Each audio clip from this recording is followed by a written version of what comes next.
থেকো শ্যামা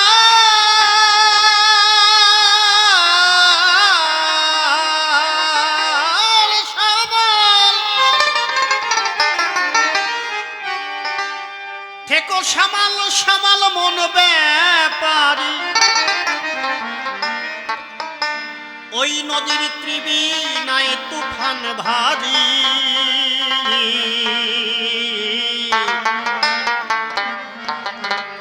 ভব নদীর ভাবনা যে ধরো না পারি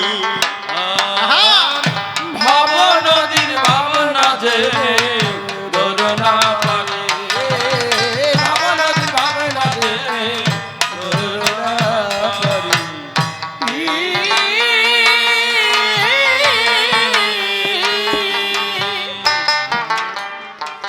থেকো সামাল সামাল মন ব্যাপারী সামাল সামাল মন ব্যাপারী সামাল সামাল মন ব্যাপারী নদীর ত্রিবীণায় তুফান ভারী ভব নদীর ভাবনা যে ধরো না পারি ভব নদীর ভাবনা যে ধরো না পারি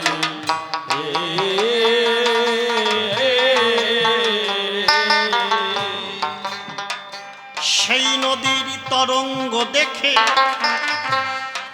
কত যোগী ঋষি ভাবেছে বসি কিনারায় থেকে ও কিনারায় থেকে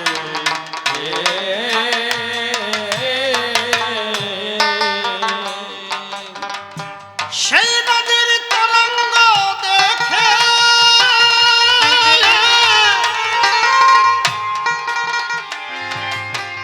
যোগী ঋষি ভাবছে বসি কিনারায় থেকে ও কিনারায় থেকে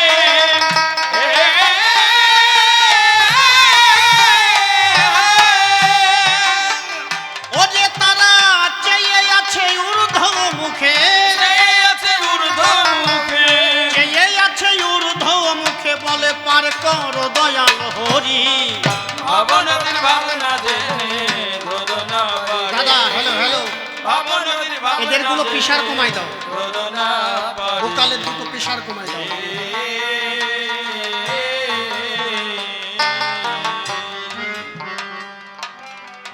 যত সব সায়রের নেয়ে নদীর ভাবনা জেনে বাদাম টেনে যেতেছে বেয়ে ও যেতেছে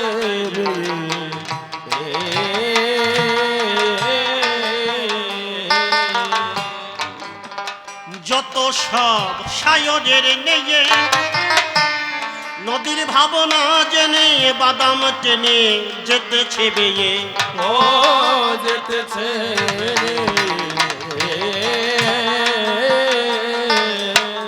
ওরে নদীর দক্ষিণ বাঁকের গোলায় গিয়ে দক্ষিণ বাগের গোলায় গিয়ে দক্ষিণ বাঁকের গোলায় গিয়ে সাদ করে ডুবায় তরি ভব নদীর ভাবনা যে ধরো না পারি ভব নদীর ভাবনা যে ধরো না পারি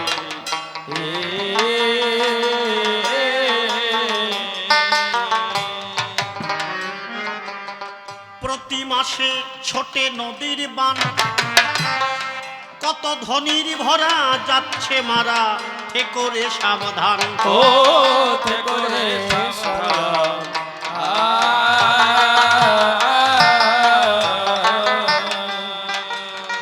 প্রতি মাসে ছোটে নদীর বান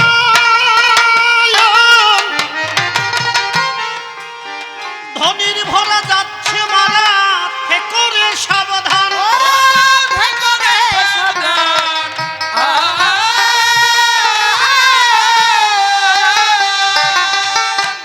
ও যে এবার গুরুর কাছে জানো সন্ধান গুরুর কাছে জানো সন্ধান গুরুর কাছে জানো সন্ধান ভব পারে যাবার ফিকিরি ভব নদীর ভাবনা যে ধরো না পারি ভব নদীর ভাবনা যে ধরো না পারি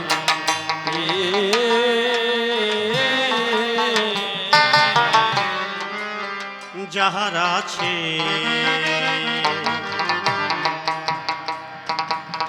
গুরু কৃপা বল, সেই সে কেবল জানতে পারে নদীর কোনখানে কোন জল। ও কোনখানে কোন জল।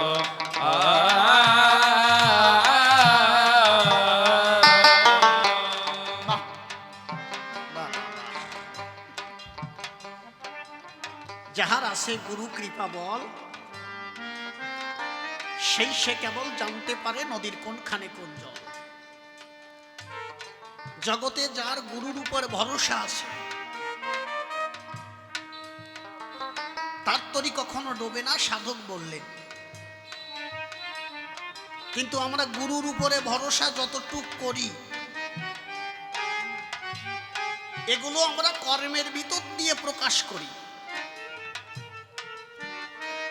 গুরুদেব বাড়িতে আসলে আমরা গুরুদেবকে প্রণাম করি, গুরুদেবকে ভক্তি করি, কিন্তু আসলে কি গুরুদেবকে ভক্তি করলে সবকিছু হয়? বাড়ি বাবা মা যদি থাকে, সেই বাবা মার সঙ্গে যদি 3 বেলা ঝগড়া করে, 3 বেলা ঝগড়া করার পরে গুরুর পায়ে যদি চোখের জল দিয়ে ধোয়াই দেয়, কাজ হয় মা?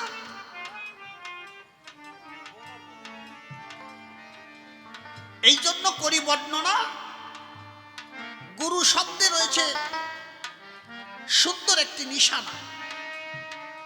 গুরু বলতে 2টি অক্ষর হয়, গু বলিতে চিত্ত গুহর তমরাশিময়, রু বলিতে রবির উদয় হলে আর আধার থাকে না। গুরুর প্রতি প্রেম ভক্তি ভ্রান্ত মন্তর জ্ঞান হলো না। বললেন এমন একটা নদী আছে, নদীটার নাম দিয়েছে ভব নদীর। ভাব না জেনে তুমি ধরো না পারি। আমরা প্রত্যেকটা মানুষ এই ভাব না জেনে পারি ধরেছি। এই জন্য সাধক বলেছেন সে কথা কেউ ভাবে না, হয় না মনে, দিনে দিনে ডুবলো বেলা, মোনা ভাই দেখ না সে ভবের খেলা। এখনো সময় আছে। তুমি ভাবছো দিন দিন তোমার বয়স বাড়ছে, না না না, তোমার বয়স বাড়ছে না। বিজয়বাবু বললেন শৈশব হতে ভাবলেম এতদিন, জীবন আমার বাড়ছে দিন দিন, কিন্তু না, দিন গেলে কমে যায় একদিন। যত দিন যাচ্ছে আস্তে আস্তে তোমার আয়ু বেলা আস্তে আস্তে ডুবে যাচ্ছে। এখনো সময় আছে, কথা নাও, গুরুর কাছে যাও। গুরুর কাছে যাবার পরে সৎগুরু পাও যদি জগৎ সংসারে, তার চরণ ধরে করো বর্ণনা। অর্থ সম্পদ কিছুই চাই না গুরুদেব, আমি রাধা গোবিন্দের যুগল মিলন দর্শন করতে চাই। জয় গৌর হরি গৌর হরি বল হরি বল হরি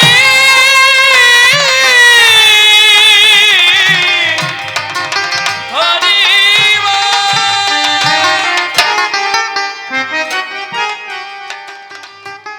গুরু ভক্তি যদি বেশি হয়ে যায়, এক গুরুদেব এসেছে এক শিষ্যের আলয়। শিষ্য ডাক দিয়ে কয়, বছর 5 গুরুদেব তোমারে আমি পাই নাই, মনে আছে বাবু? যাতে তোমাকে প্রতিদিন তোমার চরণে পুজো দিতে পারবো এমন একটা ব্যবস্থা করে রাখবো। বলছে কি ব্যবস্থা? কচ্ছে তোমার চরণ কাটিয়ে রেখে দেবো ঘরে। ভক্তিটা তো খারাপ না, গুরুদেবের চরণ কাটিয়ে ঘরে রেখে দেবে। গুরুদেবদের মরিছি তো। কচ্ছে গুরুদেব তোমার চরণ তো সবসময় পাই না, তা চরণ কাটিয়ে আমি রেখে দেবো মন্দিরে। এখন দেখছে বিপদ তো এই জায়গার থেকে, শিষ্য কম না। গুরুদেব কয় যে আমি তো তোরে চরণ দেব, তা তুই আমারে কি দিবি? কচ্ছে গুরুদেব আমি সব কিছু তোমারে দিয়ে দিছি, আমার জায়গা জমি ঘর বাড়ি সন্তান ছেলে মেয়ে যারা আছে সব দিয়ে দিছি। কচ্ছে আগে দুটো খাইতে দে। গুরুদেবকে খাইতে দিল। গুরুদেব ওই রাত 10টার পরে ওনাকে বারান্দায় ঘুমাতে দিল। তা গুরুদেব করেছে কি, এমনি খাইয়ে হয়েছে কুমড়ো পটাশের মতো। গুরুদেব গরতি গরতি গরতি গরতি ওই রাত 12টা 1টার সময় একেবারে দরজার দ্বারে আসে আটার বস্তার মতো পড়িয়ে রয়েছে। আর শিষ্য রাত 1টা 2টোর সময় বাইরে বেরোচ্ছে। ওই যখন দরজা দিয়ে বেরোতে গেছে ওই বস্তার উপর পাড়া দিচ্ছে, মানে বস্তা না, গুরুদেব, মানে ওই পেটের পর পাড়া পড়ছে। গুরুদেব তো চিল্লায় উঠে, এ আমার বুকে রাধা গোবিন্দের বাস, সেই জায়গা পা দিছিস কিনা, এখনই বর্ষ হয়ে যাবি। যখন এই কথা বলছে, শিষ্য যে পাও জড়াই দিচ্ছে, গুরুদেব আমি ঠিক পাই নাই তোমারে, আমি ঠিক পেলে কখনো আমি ওই পাড়া দিতাম না, ক্ষমা করো। কসে কোনো ক্ষমা নাই, তুই বর্ষ হয়ে যাবি। কসে আমি তোমার ছেলে, ছেলে বাপের সামনে ছেলে মরে যায়, এইটা দেখতে পারে বাবা? কোনো রকম বিধান আছে কি, আছে নাকি যাতে ক্ষমা পাওয়া যায়? গুরুদেব একটু সময় চোখ বন্ধ করে কসে একটা ব্যবস্থা পাইছি অনেক কষ্ট করে। কি কসে? ঘরের থেকে 250 টাকা নিয়ে আয়। গুরুদেব কসে 250 টাকা নিয়ে আয়, ক্ষমা হয়ে যাবে। ঘরে গেল, ঘরে যে স্ত্রীকে ডেকে উঠলো, তাড়াতাড়ি ওঠ, 250 টাকা দে। কসে কেন? আরে কথা করস নিয়া, কথা বললে তারপরে শাখা সিঁদুর ওই ভাঙা রাখবে না, শাখা ভাঙতে হবে, সিঁদুর মুছতে হবে না, তাড়াতাড়ি 250 দে।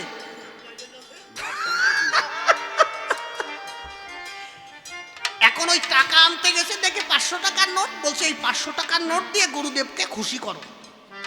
যা হইছে হইছে, 500 টাকার নোট গুরুদেবরে যেই দিয়েছে, আবার গুরুদেব চেতা দিচ্ছে, এত জোরে চেতা দিয়েছে,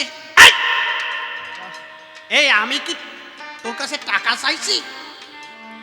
আমি কি টাকার লোভী তোর তাই মনে হয়? 250 চাইছি, 500 দিছিস। আমি 250 টাকা, এটা হচ্ছে জরিপানা, এই 250 টাকা দিবি, আর 250 টাকা তুই নিয়ে নে, আমার দরকার নাই। কসে গুরুদেব আমার দ্বারা তো খরচা নাই। কসে যা তুই খরচা করে নিয়ে, একটা 2টার সময় কিরা খরচা করে দেবে ওনার। চারিপাশে কয়েকবারই গেছে, কেউ খরচা দেয়নি, গুরুদেবকে এসে আবার পাও জড়ায় ধরেছে, গুরুদেব আর কোনো বিধান আছে নাকি? আমি তো খরচা করতে পারতেছি না। কসে তুই তো আমার ছেলে, তোরে আমার বাঁচাতে হবে, দেখি আর একটু বিধান দেখি। আবার কিছু সময় চোখ বন্ধ করে বলছে, বাবা একটা বিধান পাইছি। কি? কসে লাইট বন্ধ কর। ঘরে লাইট বন্ধ করেছে, কসে এবার ঘরে যা। ওই গুরুদেব আবার ওই আটার বস্তার মতো জায়গায় শুয়ে পড়েছে, কসে আর একটা অন্ধকারে পাড়া দে, 250, 500। গুরুদেব বিধান দিচ্ছে আরেকটা পাড়া দে, তাহলে 250, 500 হয়ে যাবে। গুরুদেব চিনতে হলে অন্তত গুরুদেবের পিছনে 1 থেকে 2 বছর ঘুরতে হয়, না হলে গুরু কৃপা কখনো হয় না। গুরু কৃপা তখনই হয় যখন জীবন যৌবন মনোপ্রাণ সবকিছু সঁপে দেয় গুরুর পায়। গুরুদেবকে করে বর্ণনা, গুরুদেব ধন সম্পদ কিছুই আমি চাই না, আমি শুধু চাই একটু ভক্তের চরণ ধুলি, আর যেখানে রাধা গোবিন্দের মধুর মিলন হয়। জয় জয় রাধা কৃষ্ণ বিজয়ানন্দে, হরি বল সবাই, হরি বল।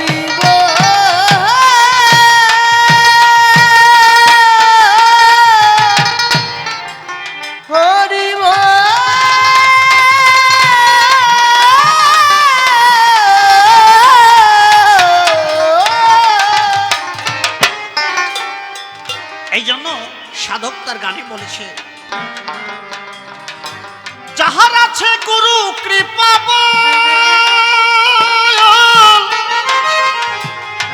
সেই সে কেবল জানতে পারে নদীর কোনখানে কোন জল।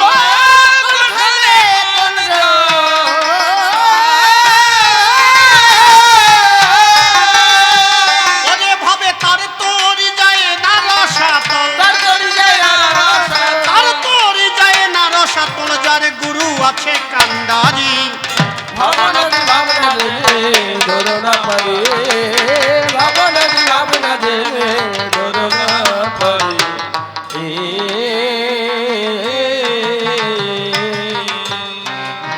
তারক চাত্তাই বারে বারে কয়, তোরা কে কে যাবি ভব পারে পারে, রে সময় বয়ে যায়। ও সময় বয়ে যায়,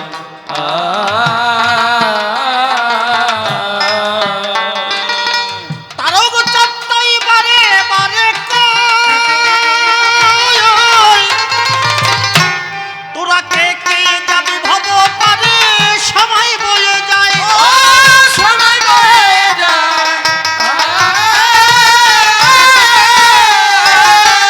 ওরে এবার অশ্বিনী ভুলিল মায়ায়, অশ্বিনী ভুলিল অশ্বিনী ভুলিল মায়ায়, ওই খেদে ঝুড়ে মরি। ভাবনা দে ধরনা পারে, ভাবনা দে ধরনা পারে।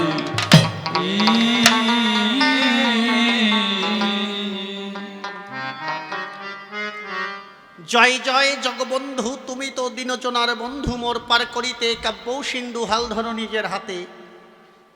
আমি তোমার অজ্ঞ ছেলে অভাজন বলে মোরে দিও না ফেলে, রেখো তোমার চরণ তলে তোমারই করুণাতে। প্রভু তোমার কৃপা হলে দেখি পাথর ভাসে সাগর জলে, আবার বুবলকেও কথা বলে দেখি পঙ্গু লঙ্ঘায় গিরি। প্রভু তোমার শক্তি বলে এই জীব শক্তি পায় এই ভূমণ্ডলে, সর্বত্রই তোমার খেলা চলে দেখি বিশ্ব জগৎ ভরি। তাই কোথায় আমার বিশ্বপতি নাশ করো মোর দুর্মতি, ফুটাইয়ে কাব্য গীতি যুগ মুখের বলি। প্রভু তুমি আর থেকো না দূরে, এসো আমার হৃদয় পুরে ভাষাও তোমার গানের সুরে। তাইতে পুনঃ পুনঃ ওই চরণ তলে আমি দিলাম অঞ্জলি। নমামি মা কুণ্ডলিনী, স্বর্গা হতে বহুদামী, সর্ব অগ্রে গণনায় প্রধানা। প্রথম নেমে ধরার কক্ষে ও মাঠাই পেলেম তোমাদের বক্ষে, জীবন অন্ত হবে কিন্তু আমার শেষ বিছানা। তারপরে মাতা পিতা যুগলে বসাই হৃদ কোমলে, ভক্তি অর্ঘ্য পদে করি দান। কবি শিশির সরকারের সুশিক্ষার ফলে গাহি কাব্যগীতি এই মহিতলে, সে আমার গুরুজ্ঞানে নমামি মহান। নামটি আমার গণপতি সরকার, এ নামের আর নাই দরকার, কাল্পনিক নাম একটা করিব ধারণ। কবিগান করতে গেলে আমি বলি সভাস্থলে একটা নামের পরে করতে হয় অবতরণ। আমি তাই গণপতি সরকার নামটি ছাড়ি,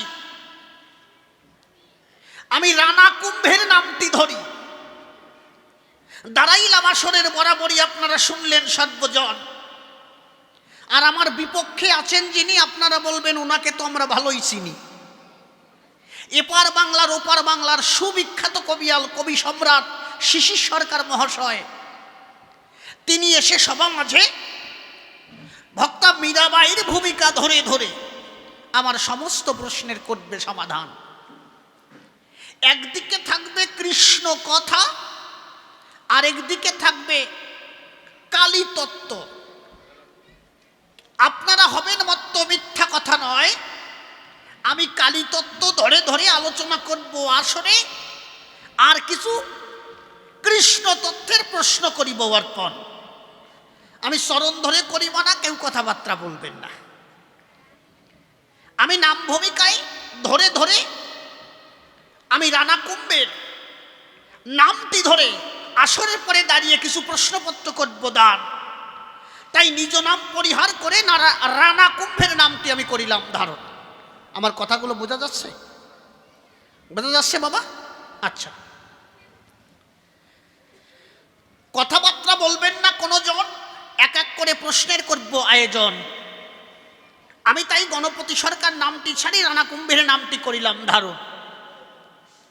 আমি রাজা হবার আগে আমি বলি আপনাদের পুরো ভাগে, যখন আমি রাজ সিংহাসনে বসতে যাই, রানা কুম্ভ যখন রাজ সিংহাসনে বসতে যায়, তখন মন্ত্রীবর্গ যারা ছিল ডাক দিয়ে আমাকে বলল যে এখনো তোমার সিংহাসনে বসার সময় হয় নাই। তুমি যে সিংহাসনে বসতে চাও আমাদের কথা লও। সিংহাসনে বসতে হলে আগে বিশেষ করে কিছু পরীক্ষা করতে হবে তোমায় জগৎ সংসারে অর্পণ। কি পরীক্ষা? আমি বললাম তার গোচরে কি পরীক্ষা দিতে হবে আসরে। এ বাবা কথা বলো না। আমাকে ডাক দিয়ে করে বর্ণনা, রাজা হতে হলে হরিণ শিকারে না গেলে হবে না। মৃগয়ায় গিয়ে হরিণ শিকার করে আনতে হবে, কিন্তু একা একা, সৈন্য সামন্ত নিয়ে যাওয়া যাবে না। আর যদি রাজা হতে হয় পাশে যদি রানী না থাকে তাহলে কেমন দেখায়? এই দুটো যা কাজ যদি করতে পারো, ধরো আমাদের কথা ধরো, তাহলে রাজা বলে আমরা মেনে নিতে পারি। আমি মন্ত্রীবর্গর কথা শোনার পরে আমি ঘোড়ায় চড়ে টকবক টকবক করতে করতে আমি মৃগয়ায় যাই। হরিণ শিকার করা কিন্তু এত সোজা নয়, আরো একা একা। অনেক মানুষ, অনেক সৈন্য সামন্ত যদি থাকে চারিপাশ দিয়ে ঘিরে হরিণ শিকার করা যায়, কিন্তু আমি করি বর্ণনা একা একা হরিণ শিকার করা অত সোজা না। আমি যখন গভীর অরণ্যের ভিতরে যাই, সেখানে হরিণ দেখার সঙ্গে সঙ্গে, মানে মানুষ দেখার সঙ্গে সঙ্গে হরিণ থাকে নাকি তার টিকিটাও পাওয়া যায় না ভাই। এইভাবে আমি ঘন্টার পর ঘন্টা হরিণ খুঁজিয়া বেড়াই। তখন মনে করলাম বিবেচনায় এইভাবে আমি হরিণ শিকার করতে পারবো না। মনে আছে ভাবো একটু সামান্য একটু বুদ্ধি করে হরিণ শিকার করব। হরিণের যে পাতা ভালো খায়, হিজলিকার পাতা ভালো খায়, ওই পাতা গাছ থেকে পেরে একটা বৃক্ষে, একটা গাছের নিচে রেখেছি সেই সময়, এবং ওই গাছে উঠে আমি ধনুর্বাণ ধরে বসে আছি সেই সময়। হঠাৎ ওই পাতা খাইবার তরে হরিণ যখন এসেছে গাছের গোড়ে, আমি ধনুর্বাণ দিয়ে তখনই হরিণ শিকার করেছি রে ভাই। হরিণ শিকার করার পরে মনে করেছি বিবেচনা, যাক একটা কাজ হয়েছে, রাজা হতে পারবানি, অসুবিধে হবে না। আমি যখন হরিণ শিকার করে গভীর অরণ্যের থেকে ফিরছি রে ভাই, হঠাৎ করে অরণ্যের ভিতরে আমি আমার কর্ণকুহরে একটা গানের শব্দ শুনতে পাই। কে যেন গান গাইছে, এত মধুর কণ্ঠস্বর তার নয়। আমি জীবনে অনেক গান শুনেছি, কিন্তু এমন মধুর গান আজ পর্যন্ত শুনি নাই। কি বলবো, আপনার দিকের ধারে বসে শোনেন নারী নরে, মনে করেছি বিবেচনায় এত সুন্দর গান কে গায়, আমার মনে আছে ভাবো, তাকে একটু মনটা দেখতে চায়। আমি ধীরে ধীরে যেদিক থেকে ওই গানের সুর ভেসে আসছিল সেই দিকে করেছি গমন। কিছু দূর যাবার পরে দেখতে পাই একটা ফুলের কানন। এই ফুলের কাননে ছোট্ট একটা মেয়ে ফুল তুলে তুলে রাখছে তার ওই ঝাঁপির ভিতরে, ফুলদানির ভিতরে। যখন ফুলগুলো রাখে, কি বলবো আপনার দিকের কাছে, তখন গুনগুন স্বরে গান গায়। আমি তখন দেখতে পাই ওই গানের কণ্ঠস্বর ওই মেয়ে গাইছে, তার কাছ থেকে এই মধুর কণ্ঠস্বর শোনা যায়। কিন্তু দূর থেকে ওই মেয়েটাকে দেখার পরে যখন একটু গেলাম কাছাকাছি, তখন দেখতে পাই যে এত সুন্দর মেয়ে আমার রাজ্যের ভিতরে আজ পর্যন্ত দেখি নাই। তখন মনে করেছি বিবেচনা, দুটো কাজ করতে বলেছে, একটা কাজ তো হয়েছে, আরেকটা কাজ যদি হয়ে যায়, মানে এই মেয়েটারে দেখে যদি বিয়ে করা হয়ে যায়, তাহলে দুটো কাজ একবারে সম্পূর্ণ হয়ে যায়। এমন ভাবনা নিয়ে ওই মেয়েটার কাছে যাই। ওই মেয়েটার কাছে যাবার পেয়ে মেয়েটা হঠাৎ করে আমাকে দেখে চমকে উঠেছে গভীর অরণ্যের ভিতরে। আমাকে ডাক দিয়ে কয়, আমি একা একা এখানে ফুল তুলেছি, ভালোবাসি, তুমি কেন আসি আমার কাছে দর্শন দিলে তাই? আমি করলাম বর্ণনা, তোমাকে দেখে ভালো লেগেছে কি না, মনে আছে ভাবো, তুমি যদি রাজি থাকো আমি তোমাকে বিবাহ করব। মানে এই রকম হচ্ছে রাজাদের স্বভাব। মেয়েটা ডাক দিয়ে কয়, তোমার তো বোধ বরাদ্দ নাই, তোমার বাড়ি কোন জায়গায়? আমি করেছি বর্ণনা, তুমি তো জানো না, তুমি যেখানে দাঁড়িয়েছো, যে রাজ্যে দাঁড়িয়েছো, আমি সেই রাজ্যের রাজা, রানা কুম্ভ। আমাকে ডাক দিয়ে করে বর্ণনা, তোমাকে রাজা বানাইছে কিনা? তোমার তো বোধ বরাদ্দ নাই, মেয়ে দেখে ভালো লাগতেই পারে, কিন্তু যদি জ্ঞানী মানুষ হয়, ওই মেয়েটাকে কিছু না বলে আগে যায় গার্জিয়ানের আলোয়, নাকি গার্জিয়ানের কাছে যায় না? গার্জিয়ানের কাছে বলার পরে তারপরে গার্জিয়ান, উভয় গার্জিয়ান যদি মিলিত হয় তবেই কিন্তু একটা বিয়ে সম্পন্ন হয়। আর তুমি যেভাবে কইছো এ তো অসুরে করে, তুমি রানা কুম্ভ না রানা কুমড়ো তা আমি বুঝতে পারলাম না। এই কথা বলার পরে মনে করলাম বিবেচনা যে এই মেয়েটাই একদম অবুদ্ধিমান না, ভালো কথাই বলিছে, আগে গার্জিয়ানের কাছে যেতে হয়।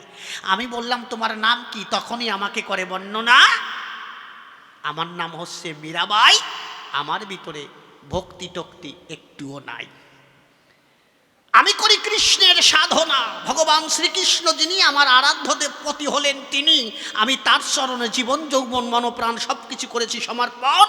মনে আছে ভাবো, সে ভিন্ন জীবনে আর কিছু ভাবি না। এই কথা শোনার পরে আমি বললাম, তার গোসরে চলো তোমাদের বাড়িতে যাই। তখন ওই মীরা দেবীর সাথে আমি ধীরে ধীরে আমি ওই মীরা দেবীর বাড়িতে করিলাম গমন। সেখানে যাবার পরে যখন তার পিতা আমাকে দেখে, আমাকে দেখে দেখছে আমার রাজ্যের রাজা এসেছে, আমাকে করতে চায় প্রণাম অর্পণ। আমি করলাম বর্ণনা, আমাকে প্রণাম করে না, আমার মনের ভিতরে যে ভাব হয়েছে, যদি তোমার মাইয়েটা দাও, তোমারে আমি কয়বার করবানি প্রণাম তার ঠিক নাই, একটু ধৈর্য ধরা চাই। মীরার বাবা যিনি ডাক দিয়ে বলেছেন তিনি, যে আমার বাড়িতে রাজামশাই আপনি এসেছেন, আমার জীবন ধন্য হয়ে গেছে, মনে আছে বাবু, আপনাকে একটু সেবা যত্ন করব।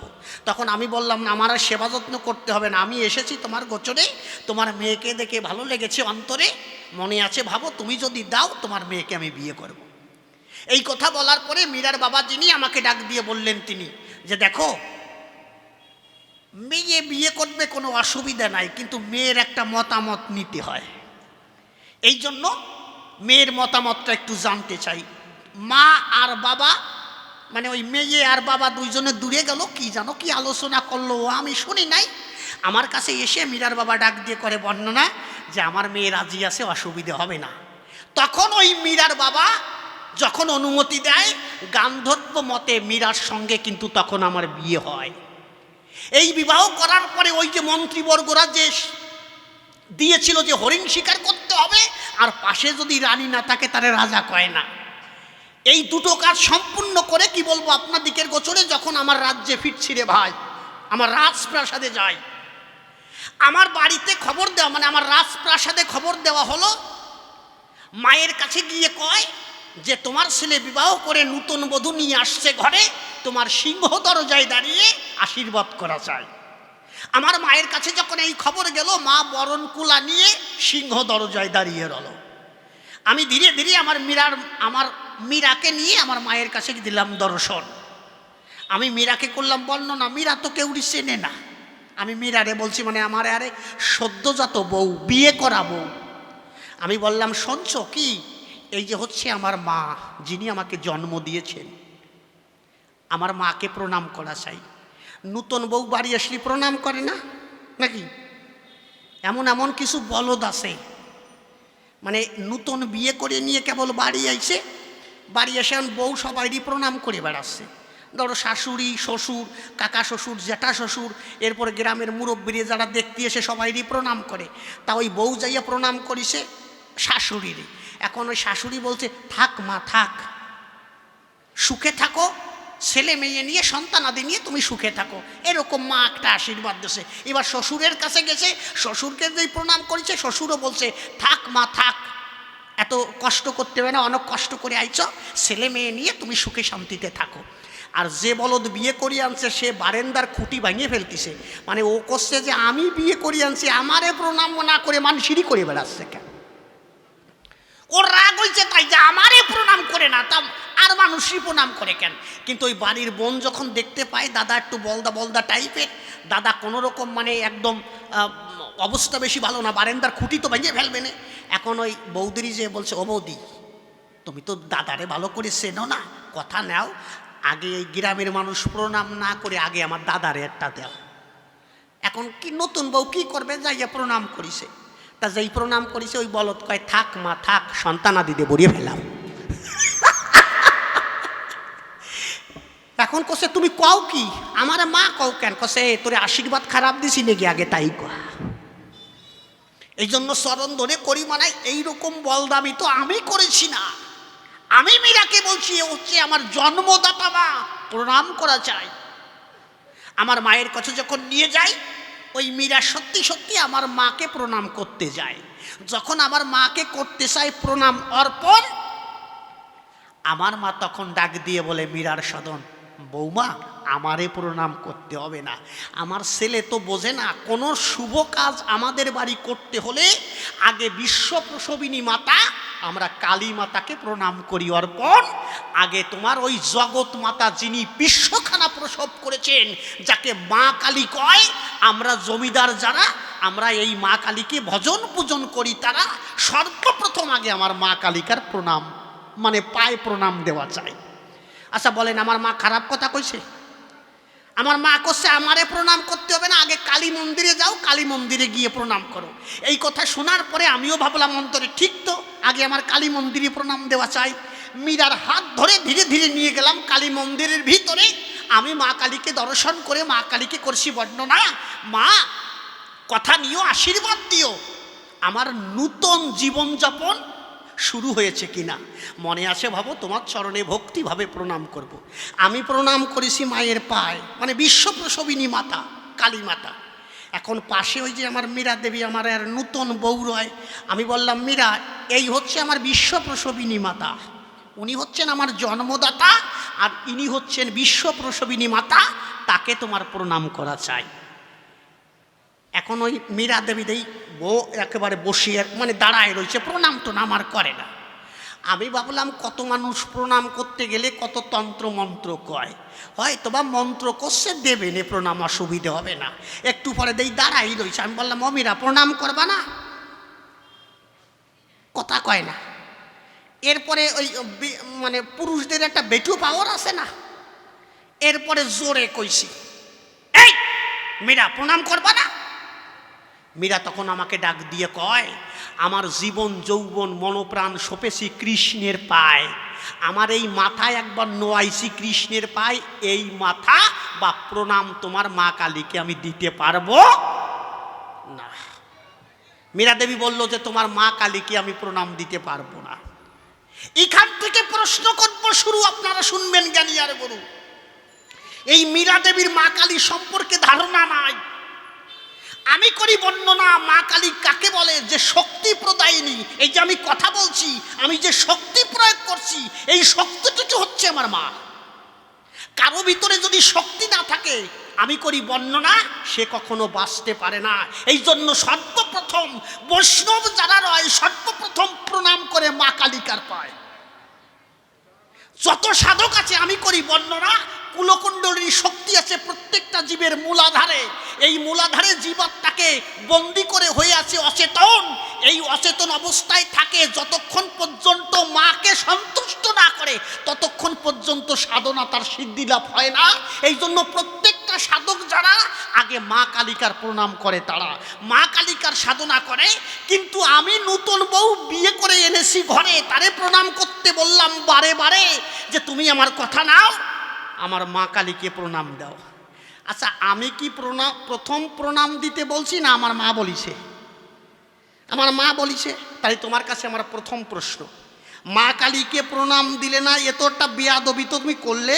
আমি তোমার কাছে করি বর্ণনা, আমার মা প্রণাম না নিয়ে আমার মা ডাক দিয়ে বলেছে তোমার গোচরে আমাকে প্রণাম করার দরকার নাই, যিনি বিশ্ব প্রসবিনী মাতা, প্রণাম করো সেই মা কালিকার পায়।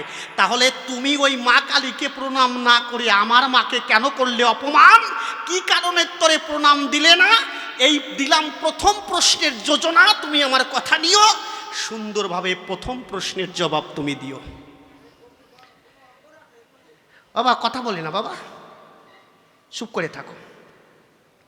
চকলেট তো সবার ভালো লাগে না, ভালো লাগে নাকি সবার? আপনার যেটা ভালো লাগে পাশের জন্য তাই ভালো লাগবে না? না, ভগবান শুধু এই মানুষদের সন্তুষ্ট করতে পারলো না, মানুষদের সন্তুষ্ট করতে পারলো না, আর সবারই সন্তুষ্ট করে দিয়েছে। যত জীব পৃথিবীতে আছে সমস্ত জীবকে সন্তুষ্ট করতে পেরেছে ভগবান, কিন্তু এই মানব জাতিকে পারে নাই। কি বলবো আপনার দিকের দ্বারে, ভগবান তো সংকটে পড়ে। কি রকম সংকটে পড়ে? ছোট্ট একটা করে উদাহরণ দিতে চাই। আসলে একটা বাবা তার 3টে ছেলেকে নিয়ে হেঁটে যায়, ক্ষুধার যন্ত্রণায় 3টে ছেলে ডাক দিয়ে বলে বাবার গোচরে, বাবা তুমি আমার কথা নাও, এই মুহূর্তে আমাকে খাবার দাও, আমার খুব ক্ষুধা লেগেছে কিনা। বাবা ওই ছেলে মেয়ের মুখের দিক তাকিয়ে ঝরঝর জোরে জল ধরে, তখন মনে মনে ভাবে তাই কি করে ছেলে মেয়ের মুখে একটু খাবার তুলে দিতে পারি। সেই সময় হাতে কি ছিল? ওই যে মাছ ধরার ওই যে বসা আছে না, না বসি কয়, ওই নিয়ে পুকুরের কাছে গেছে। পুকুরের কাছে যাবার পরে তখন ওই পুকুরে ওই টোপ ফেলাইছে, মাছের টোপ। এখন ওই মাছের টোপ ফেলায় পিছনে যে 3টে ছেলে আছে, এখন ছেলে 3টে ঠাকুরকে ডাকতেছে, ঠাকুর আমার বাবা জানো এই যে টোপ ফেলাইছে বসির টোপ, এতে যেন মাছ বাঁধে। ভগবান রে বলছে তাহলে ওই মাছ বিক্রি করে আমরা দুটো খেতে পারবো, আমাকে এই আশীর্বাদ করো। আচ্ছা ভগবান করবে না আশীর্বাদ? কিন্তু ওই পুকুরের ভিতরে একটা মা তার 3টে বাচ্চাকে নিয়ে ঘুরে বেড়াচ্ছিল। তা ওই 3টে বাচ্চা ওই মাছ মাকে বলছে, মা আমাদের খাবার দাও। করছে ওই যে সামনে একটা খাবার দেওয়া যায়, ওই খাবারটা এনে তোদের মুখে তুলে দেব। কিন্তু ওই 3টে বাচ্চাও তখন ঠাকুরের কাছে কয় যে ভগবান তুমি আমার কথা নেবে, আমার মা তো মাছ হয়ে জন্মগ্রহণ করেছে, আমরাও তো মাছ, তুমি বিশ্বের ভগবান, আমাদের সৃষ্টি করেছো, আশীর্বাদ করো দান, আমার মা যেন ওই খাবারটা এনে আমাদের মুখে দিতে পারে। মানে মাছের 3টে বাচ্চা সেও ভগবানকে ডাকতেছে, আর উপরে যে ওই লোকের 3টে বাচ্চা ও ভগবানকে ডাকতেছে। ভগবান কার কথা শুনবে? কর ভগবান কার কথা শুনবে? এই জন্য ভগবান মানব জাতিকে সন্তুষ্ট করতে পারে না। এরা একটু চাইলে ভাবে আরো দিলে আমাদের ভালো হতো কিনা। এই জন্য তোমার কাছে প্রথম প্রশ্নের যোজনা, মীরাবাই তুমি আমার কথা নিও, এই মা কালীকে কেন প্রণাম দিলে না? সত্য করে সবাই একটু বোঝাইয়া কইও। আপনারা বুঝতে পারছেন? প্রথম প্রশ্ন, এই প্রথম প্রশ্ন করলাম, দান শুনলেন জ্ঞানবান। এবার দ্বিতীয় প্রশ্ন তার কাছে করিব অর্পণ। তোমার কাছে আমি জানতে চাই, তুমি যে জগৎ সংসারে ভগবান শ্রীকৃষ্ণকে ভজনা করো, এতে আমার অসুবিধা নাই, কিন্তু আমি ভজনা করি কালীমার।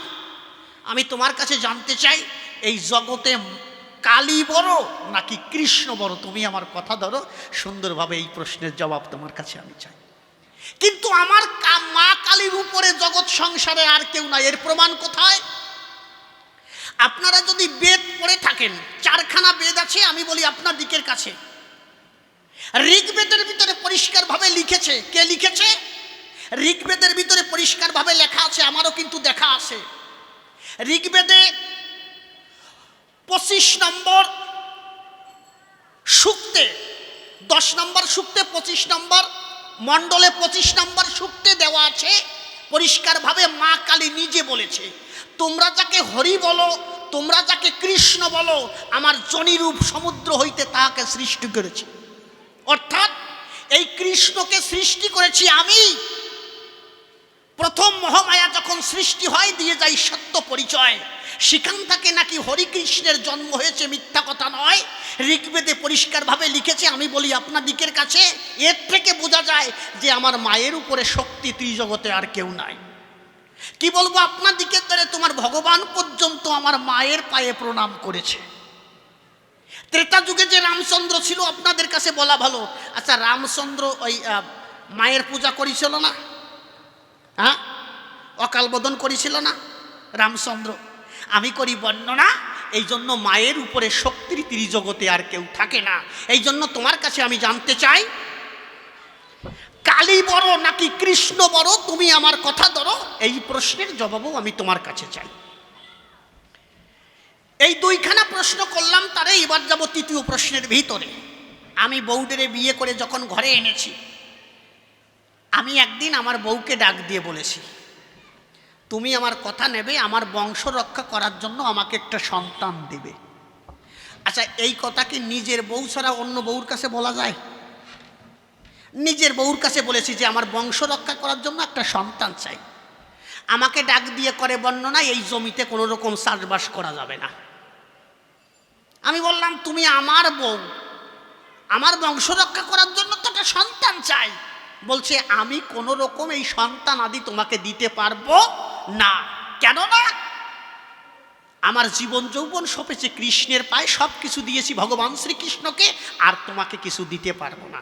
আমি ভাবলাম ছোট মানুষ, ওর হয় নাই কাণ্ড জ্ঞান হুঁশ, যাক কয়দিন যাক, তারপরে শুনবে নে। হঠাৎ করে রাত্রে একদিন আমাকে ডাক দিয়ে কয়, তুমি আমার কথা নেবে, তোমার মা কালীতে আমি প্রণাম কোনো দিন দেবো না, মন্দিরেও যাব না, কিন্তু আমার জন্য একটা মন্দির করে দেওয়া চাই। আমি কইছি, কি মন্দির করে দেবো? আবার কচ্ছে, আমাকে কৃষ্ণ মন্দির করে দাও।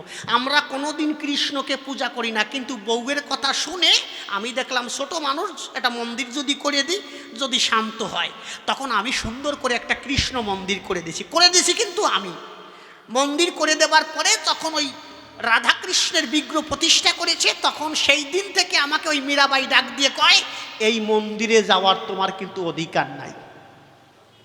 মন্দির করে দিয়েছি আমি, আমারে ঢুকতে দেবে না। আমি ভাবলাম ঠিক আছে, একটা মেয়ে মানুষ, তার কথা শুনি, যাব না দরকার হয় মন্দিরে। কিন্তু হঠাৎ করে এক গুপ্তচর এসে আমাকে কয়, ওই মন্দিরে নাকি একজন মুসলমানকে ঢুকতে দেয়।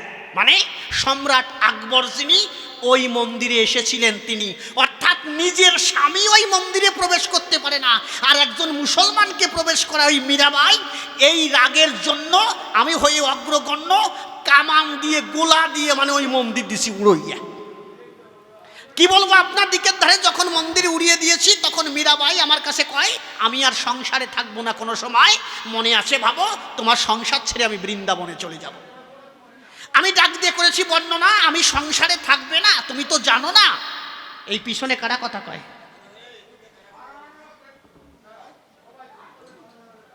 কি বলবো আপনার দিকের ধারে বসে শোনেন, নারী নরে মীরাবাই যখন বৃন্দাবনে যেতে চায়, আমি করলাম বর্ণনা, স্বামীকে ফেলে বৃন্দাবনে তোমরা যেও না, বৃন্দাবনে তুমি যেও না, তুমি আমার কথা নিও। আমাকে ভজনা করলে, অর্থাৎ নিজের স্বামীকে ভজনা করলে, এই পতিকে ভজনা করলে ওই পতি পাওয়া যায়, বৃন্দাবনে যাওয়ার আর দরকার নাই। মীরাবাই করে বর্ণনা, আমি কোনো রকম থাকবো না, মনে আছে ভাবো, আমি বৃন্দাবনে যাব। এই জন্য 3য় প্রশ্ন করি তোমার গোচরে, সংসারে বসে কি ভগবান পাওয়া যায় না? তুমি কেন যাবে মধুর বৃন্দাবন? সুন্দরভাবে আসরের পরে করিও বর্ণন। এই তিনখানা প্রশ্ন করলাম দান, আপনারা শুনলেন জ্ঞানবান। এবার সুরচন্দ্র ধরে তান গাইব আরেকখানি গান। ধরো ঢোল আর কাশি, ছোট্ট করে একটা গান গাই, তারপরে দেখি মীরাবাই কোন কথা কয়। দাও বাড়ি।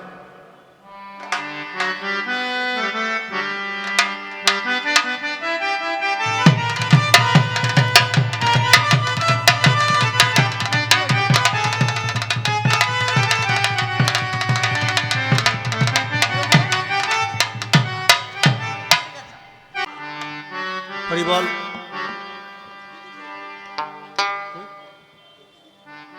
ওরে বড় ভুল করেছি,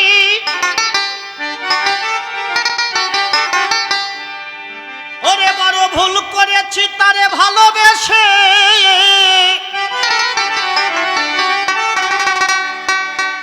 আমার প্রথম জীবনে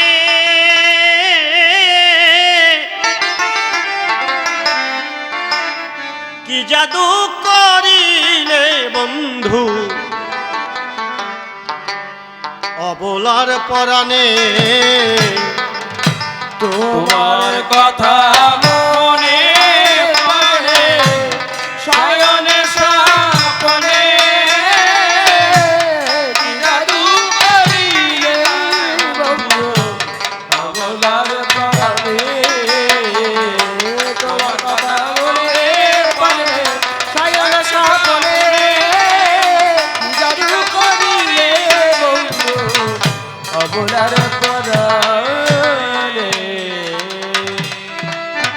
ওরে বড় ভুল করেছি ভালোবেসে, ভুল করেছি ভালোবেসে প্রথম জীবনে,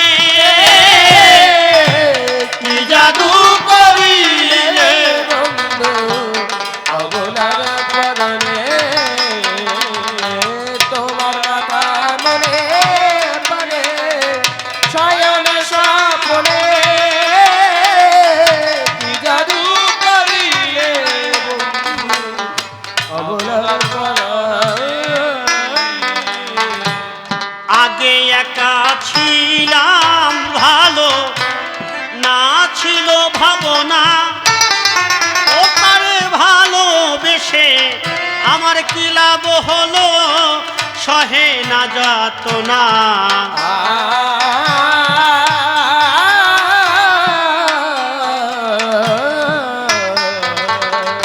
আর আগে একা ছিলাম ভালো, না ছিল ভাবনা, ও তারে ভালোবেসে আমার কি লাভ হলো, সহে না যাতনা।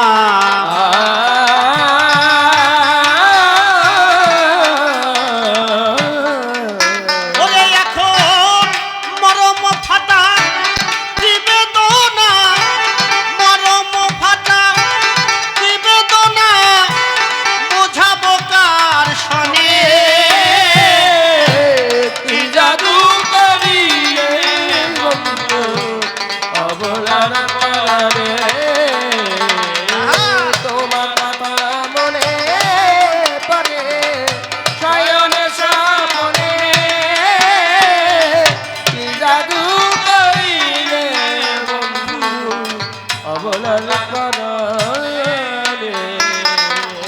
আরে কত ভালোবেসে তারে আমি দিতাম ফুলের মালা, ও সে প্রতিদানে আমায় দিল বুক ভরা এক জ্বালা।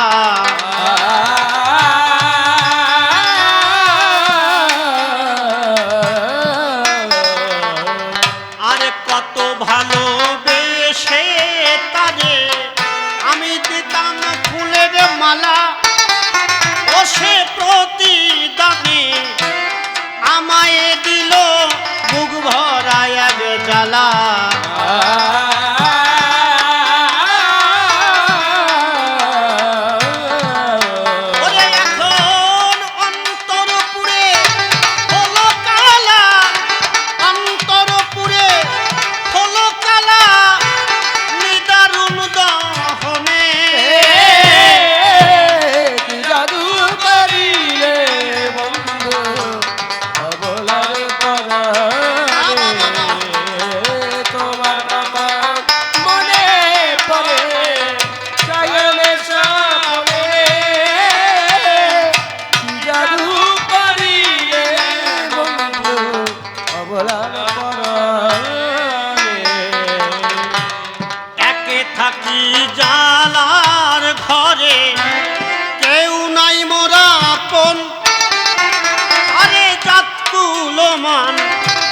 সকল দিলাম পেলাম না তার মন।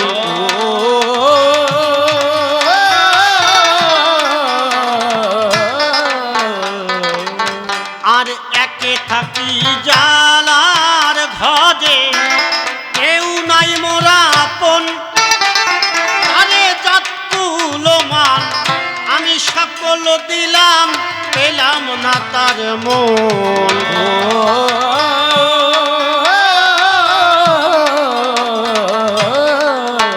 ওরে এবার পর হয়েছি আমি এখন, পর হয়েছি আমি এখন, বুঝি না কেমনে কি জাদু করি রে আহা তোমার পরাণে, তোমার কথা মনে পড়ে শয়নে স্বপ্নে।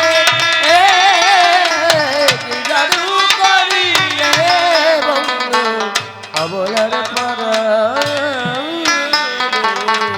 আর অমল বলে দূরে থেকো আমার তাতে নাই মোর দুঃখ। শুধু মাঝে মাঝে খবর নিও প্রাণে পাবো সুখ।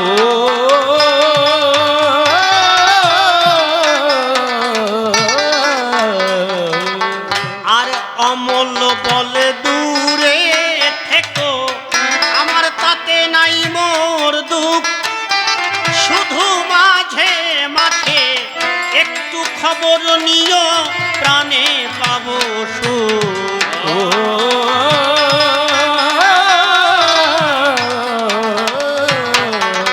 ওরে যদি ভেঙে যায় মোর এ পুরা বুক, ভেঙে যায় মোর এ পুরা বুক, বোঝাবো কেমনে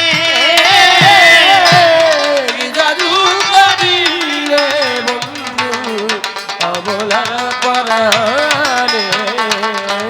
তোমার কথা মনে পড়ে আহা! শয়নে স্বপ্নে। কি জাদু করি রে বন্ধু অবলার পরাণে। রানা কুম্ভ নামটি নিয়ে সভাতে দাঁড়াই, কিছু প্রশ্ন করে গেলাম মীরা দেবীর ঠাই। যেভাবেতে প্রশ্নপত্র সভায় করলাম দান, এক এক করে ধরে ধরে তার দিও সমাধান।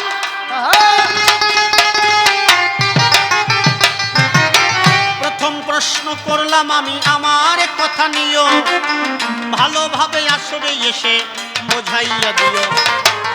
আমার মাকে কেন প্রণাম দিলে না জানিবারে চাই, ব্যাখ্যা করে বোঝাইও তুমি ধর্ম সবার গায়। বিশ্ব প্রসবিনী মাতা যাকে দেখো কয়, তার উপরে এই জগতে জগতে কেউ নাই।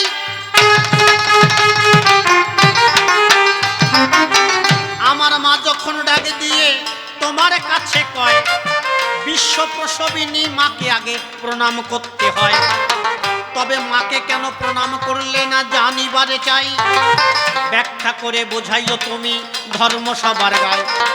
এই প্রথম প্রশ্ন করলাম আমি আমার কথা নিও, ভালোভাবে আসরে এসে বুঝাইয়া দিও।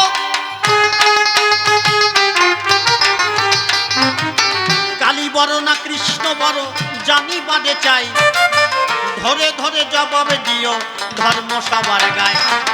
ত্রিজগতে মায়ের উপরে দেখো আর কেহ নয়, মাই শ্রেষ্ঠ এই জগতে বলে গেলাম তাই। তোমার কৃষ্ণে কিস শ্রেষ্ঠ হবে জানিবারে চাই, ধরে ধরে জবাব দিও ধর্ম সবার গায়।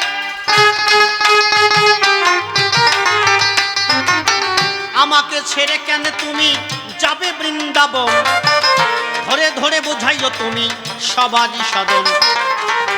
মীরা দেবীর ভাবনা যদি আমার ভিতরে না সবার ভিতরে থাকে, স্বামীকে ছেড়ে যদি সবাই বৃন্দাবন চলে যায়, মনে করেন মীরা দেবীর যে ভাবনা, তাহলে সৃষ্টি থাকবে? তাহলে কি করতে হয়? শাঁখা সিঁদুর ভেঙে তোমার আগে আগে যেতে হয় বৃন্দাবন। তোমার বিয়ে করার দরকার ছিল কি তুমি যদি বৃন্দাবনে যাবে? আমি তো তোমাকে কোনো খারাপ কথা বলি নাই, আমি বললাম বংশ রক্ষা করবার জন্য আমি তোমার কাছে একটা সন্তান চাই। আর তুমি বললে কি না না দেওয়া যাবে না। আমি তাও মেনে নিলাম, তোমার কথা অনুসারে তোমাকে একটা মন্দির করে দিলাম। তুমি বললে ওই মন্দিরে তুমি যেতে পারবে না, আমি যেতে পারবো না, আমি ওই মন্দিরে কখনো যাই নাই। কিন্তু আমি জেনেছি ওই মন্দিরে একজন মুসলমান প্রবেশ করেছে, স্বামীর অধিকার নাই, তাহলে একজন মুসলমান ঢোকে কোন কয়টা? আমি তাই কামান দিয়ে উড়াই দিছি। আর এখন আমাকে ছেড়ে বৃন্দাবন চলে যাবে। ওমা কথা নেবেন? আপনারা যদি কালকে স্বামীরে ছেড়ে বৃন্দাবনে যান ভগবান পাবেন? কখনোই না। যদি নিজের স্বামীকে যে সম্মান না করে সে কখনো কৃষ্ণ ভগবান পায় না। আর আমারটা আমারে ছাড়িয়ে বৃন্দাবন যাবে। তা তোমার কাছে আমার জিজ্ঞাসা, তুমি স্বামীকে ছেড়ে বৃন্দাবন যাবে, গৃহে কি সংসারে কি ভগবান নাই? সবাই পূজা দেয় গৃহে থেকে, গৃহ আশ্রমের উপরে আর কোনো আশ্রম নয়। এই গৃহ আশ্রম সর্বশ্রেষ্ঠ আশ্রম। মানে মার তো হাত দিয়ে দেওয়ার প্রয়োজন নাই। আমি বলেছিলাম কালী বড় না কৃষ্ণ বড়? আমারে কয় তুমি জানো না কৃষ্ণ হচ্ছে সপ্ততলা, মানে উপরের তালা কৃষ্ণ, আর একতলা মানে নিচের তালা হচ্ছে তোমার কালী। নিচের তালা কালী আর সপ্ততলার উপরে হচ্ছে আমার কৃষ্ণ। আচ্ছা আপনারা এই জায়গায় অনেক বিল্ডিং আছে, বিল্ডিং তৈরি করতে গেলে সব থেকে শক্ত দরকার কোন তালা? উপরের তালা।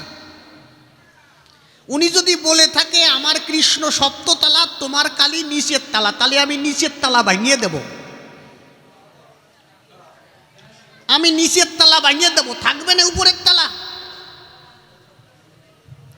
কোন জায়গায় সাটাম দাও তুমি? এত মানুষ রয়েছে বলে কিছু কই নাই, বাড়ি যাও দিবানি,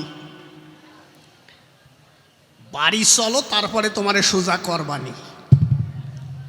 শোনো, কখনো কৃষ্ণ বড় নয়। তোমার কৃষ্ণ পূজা দিয়েছিল ওই মা কালিকার পায়, জানো তুমি?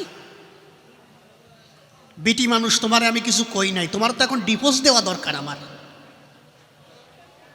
শোনো, আমি করি বর্ণনা, মা কালীর উপরে আর কোনো শক্তি পৃথিবীতে থাকে না। যখন যেদিন রাবণ রাজাকে রামচন্দ্র বধ করতে যায়, তোমার কৃষ্ণ এর আগের লীলায় রাম ছিল। ওই রাম যখন রাবণকে বধ করতে গেল, যখন ধনুর্বাণে তীর যোজনা করে, যখন ধনুর্বাণ তীর ছেড়ে দিল, কিছুদূর গিয়ে ওই তীর মাটিতে পড়ে গেল।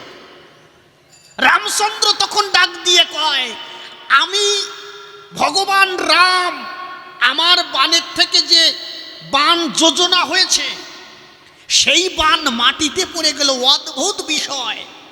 আকাশে দৈববাণী হলো, স্বর্গের রাজা ইন্দ্রিয় ডাক দিয়ে তখন রামকে বলল যে প্রভু ওই বাণে এখন আর শক্তি নাই। বলছে আমার বাণে শক্তি নাই? বলছে হ্যাঁ, ওই বাণে শক্তি নাই। ওই বাণে যদি শক্তি সঞ্চার করতে হয় তবে শক্তি পূজা দিতে হবে এই সময়। ভালো করে শোনো বিটি মানুষ, তুমি পারো খালি ঝগড়া করতে? শাস্ত্র কথা শোনো। ওই রামচন্দ্রকে বলেছিল যদি তোমার বাণ যোজনা করতে হয়, ওই বাণ যদি চালাতে হয়, আগে প্রথম শক্তির প্রয়োজন। এই জন্য মায়ের আরাধনা করতে হবে তোমার। কেন সেই দিন বলতে পারতো না আমি ভগবান, আমার আবার পুজো করতে হবে কেন? সেই দিন বলেছিল মায়ের পূজা করতে হবে। এই জন্য তখন হনুমানকে ডাক দিয়ে কয় অকাল বোধন করতে হবে এই সময়। হনুমান কথা নাও, 108টা নীলপদ্ম তুমি দেবী দহে থেকে আমাকে এনে দাও। হনুমানকে যখন আদেশ দিল, হনুমান তখন উড়ে চলে গেল দেবীদহে। দেবীদহে গিয়ে 108টা নীলপদ্ম তুলে যখন রামচন্দ্রের কাছে দেয়, রামচন্দ্র গুনে দেখতে পায়, ওই 108টা গুনে দেখতে পায়, তার ভিতরে 108টা না, একটা কম 107টা হয়। তখন হনুমানরে বলছে, হনুমান তোমারে আনতে বললাম 108টা, 107টা আনিস কেন? কি বলবো আপনার দিকের ধারে? তখন বলেছিল হনুমান রামচন্দ্রের গোচরে, প্রভু দেখো তোমার গোনা ভুল হয়েছে, আমার গোনা ভুল হতে পারে না। লক্ষণ পাশে ডাক দিয়ে কয়, ওরে হনুমান বনের পশু, আমার দাদা ভগবান সে গুণে দেখেছে ওই ফুল খাট, তার ভুল হয়েছে, তোর ভুল হয় নাই।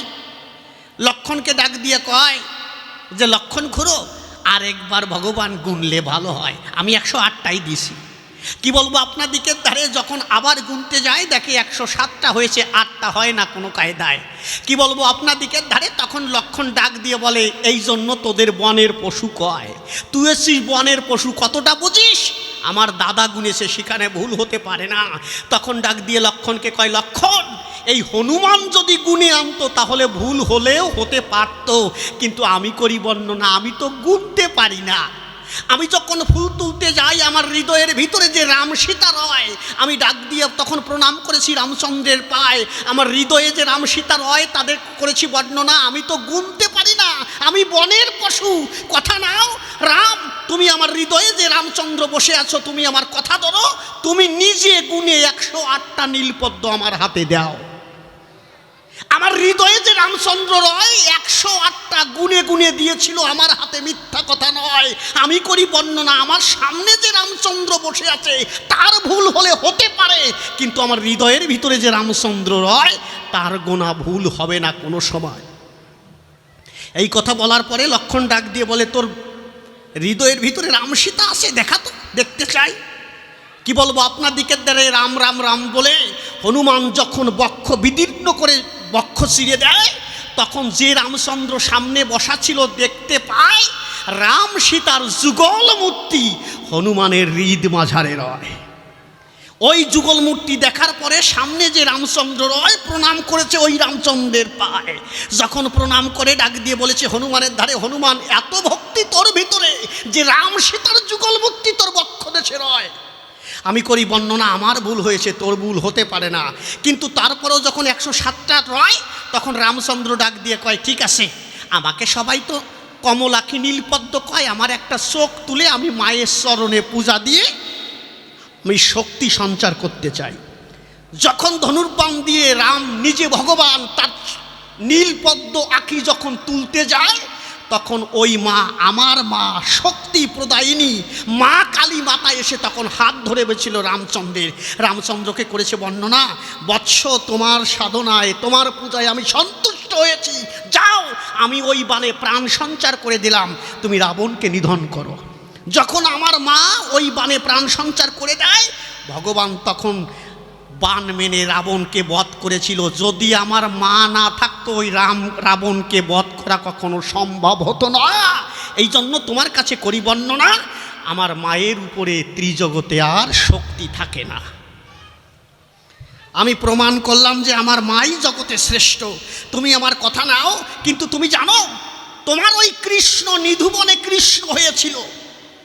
যখন রাধারানী ধীরে ধীরে কৃষ্ণের কাছে যায় তখন আয়ান ঘোষ কিন্তু বারবার করে বাধা দেয়। একদিন বড়াই বুড়ি ডাক দিয়ে কয় যে আয়ান ঘোষকে, আয়ান ঘোষ তোর যে স্বামী, তোর যে স্ত্রী রয় সে কিন্তু থাকে না ঘরের আলোয়, যায় ওই কৃষ্ণের কাছে। আমি বলি তোর পাশে তাকে একটু বাধা দেওয়া চাই। হঠাৎ একদিন ডাক দিয়ে বড়াই বুড়ি কাকে বলছে? বড়াই বুড়ি বলছে আয়ান ঘোষকে যে তোমার রাধা তো বাড়ি নাই, তুমি যে দেখো যে কৃষ্ণের সঙ্গে প্রেম করছে। কি বলবো আপনার দিকের ধারে তখন ওই আয়ান ঘোষ এই সাইজের একখানা বাঁশ নিয়ে হাঁটিছে যে আজকে ওই দুডেরে যে জায়গায় পাবো সেই জায়গায় বাড়ুবো। যখন রাধারানী আর কৃষ্ণ গল্প করছে, কিন্তু কৃষ্ণ তো মনচোরা হৃদয়ের ভাব যে জানতে পেরে তখন বলছে, রাধা আয়ান ঘোষ আসতেছে বাঁশ নিয়ে, কি হবে না? কসে তা আমি জানি না, তুমি যা করার করো। তখন কসে শোন, ও তো কালী ভক্ত, আমি কালী হয়ে দাঁড়াই, তুই আমার পায়ে প্রণাম কর। মানে রাধারানীকে বলছে তুমি আমার পায়ে প্রণাম করো, আমি কালী হয়ে দাঁড়াচ্ছি। কি বলবো, আপনার দিকের ধারে কৃষ্ণ যখন কালী হয়েছিল, মা কালী হয়ে যখন দাঁড়ায়, তখন রাধারানী ফুল বেলপাতা দিয়েছিল ওই মা কালিকার পায়ে। তখন ওই আয়ান ঘোষ আসে দেখে যে না, রাধারানী কৃষ্ণের সঙ্গে না, রাধারানী পূজা দিচ্ছে মা কালিকার পায়ে। আচ্ছা আপনারা বলেন, যদি কালী রূপ ধারণ না করে যদি কৃষ্ণ রূপ থাকতো, তাহলে ওই বাঁশের বাড়ি খাতো না? এই জন্য আমি করি বর্ণনা, তোমার কৃষ্ণ কালী হয়েছিল, এই জন্য সর্বশ্রেষ্ঠ আমার মা হলো। আমি প্রমাণ করলাম, তাই ত্রিজগতে মার উপরে আর কেউ নাই। কি বলবো আপনাদিকে, দ্বারে তোমার কৃষ্ণ যখন পৃথিবীতে আসে তখন কিন্তু মায়ের কোলে থাকে। যেমন মা যশোদা, কি বলবো আপনাদিকের কথা, মিথ্যা কথা নয়, মা যশোদার ভালোবাসা পেয়ে তখন শ্রীকৃষ্ণ ভালোবেসে বাৎসল্য প্রেমে বাধা পড়েছিল, মিথ্যা কথা নয়। এই জন্য জগতে মা শ্রেষ্ঠ, স্পষ্ট সমস্ত গ্রন্থে কয়, যে গ্রন্থ আছে সমস্ত গ্রন্থে দেখলে মায়ের শক্তি সর্বশ্রেষ্ঠ, তার উপরে আর কেউ নাই। এই জন্য তোমার কাছে করি বর্ণনা, তুমি এই রকম কথা আর বলো না, আমার মায়ের উপরে আর কেউ নাই। আমি যে যুক্তি তর্ক দেখালাম আসরের ভিতরে, যদি তোমার কৃষ্ণ এর উপরে বড় থাকে, তুমি আসরের পরে এসে আসি দেখাই। তোমার যে অবস্থা, আমা এইদিকে তাকা, মা ওদিকে মোটে তাকায় না। আমি বলি আপনাদিকের গোচরে, এই যে ঘরের ঘরণী আমাকে ডাক দিয়ে কয় আর থাকবো না ঘরের আলোয়, প্রাণ গোবিন্দ আমাকে ডাক দিয়েছে, আমি যাব বৃন্দাবনের গায়ে। আমি করি বর্ণনা, ঘরে বসে ভগবান পাওয়া যায় না, ঘরে বসে পাওয়া যায় না ভগবান। যদি ঘরে বসে ভগবান পাওয়া না যেত, তাহলে সবাই সংসার ছেড়ে বৃন্দাবনে যেত।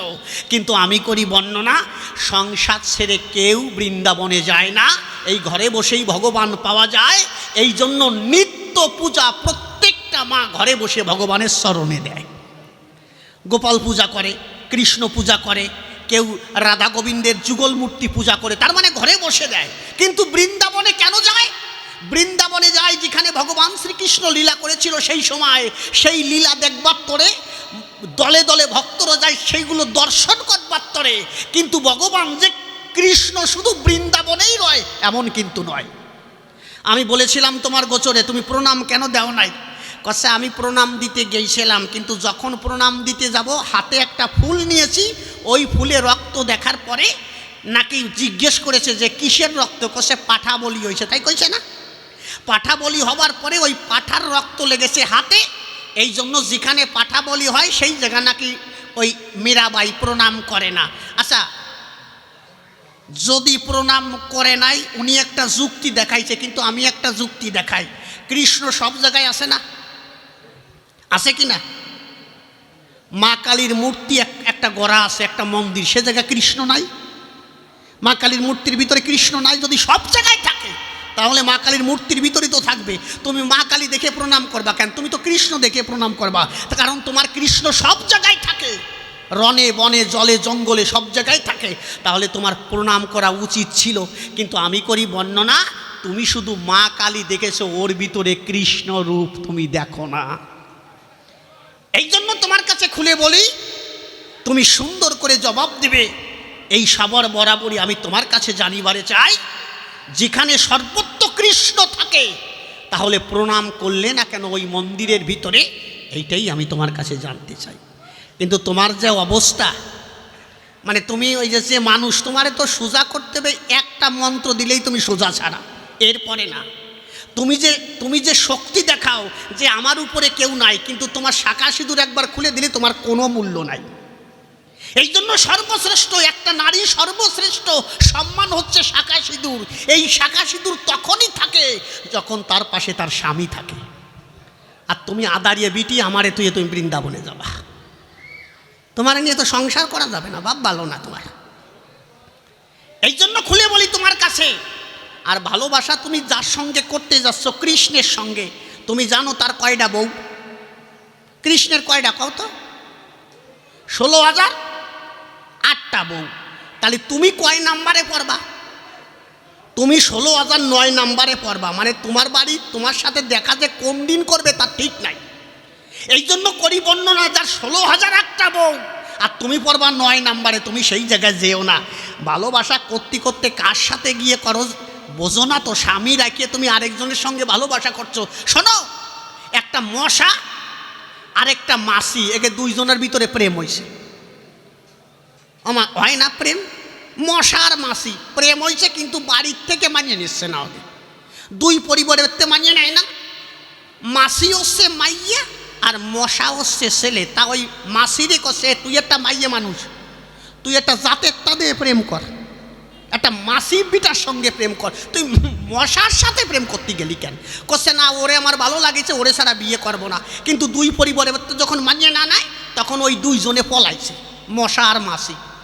এখন দুইজনে গিয়ে বিয়ে করিয়ে এখন বলতেছে যাবো কোন জায়গায়। এখন ওই মাসি করছে, শোনো আমার এক দিদি আছে বড়দি, চলো বড়দির বাড়ি যাই, ওই বড়দি মনে হয় মানিয়ে নেবে নে, অসুবিধা নাই। কছে ঠিক আছে চলো যাই। এখন ওই মাসি দিদির বাড়ি গেছে, মাসি দিদি হাত পাও ধরে বলছে, দিদি এবারের মতো ক্ষমা চাই, যা হয়েছে আমাদের একটু মানিয়ে নেওয়া চাই, কথা নেবি, আমাকে দুইজনকে একটু মানিয়ে নিয়ে তো ঘরে একটু জায়গা দিবি। বলছে ঠিক আছে, যা হয়েছে হয়েছে, ছোটো বোন যা করিছে করিছে।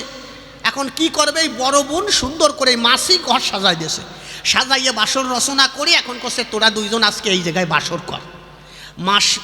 মাসি আর মশা ওই দুইজন ঢুকে গেল, আর বড়দি পাশের ঘরে যাইয়া রল। কিন্তু সকালবেলা ওই বড় বোন মাসি যখন ঘুমের থেকে উঠছে, দেখে যে ওর বোন ছোট মাসি ওরে কান্না কান্দিছে। দরজা খুলে করছে, কান্দিস কেন? করছে আমার স্বামী নাই, চলে গেছে। করছে কোষ কি, তোদের ভিতরে কিরম ভালোবাসা, একদিন না হতে চলে গেছে।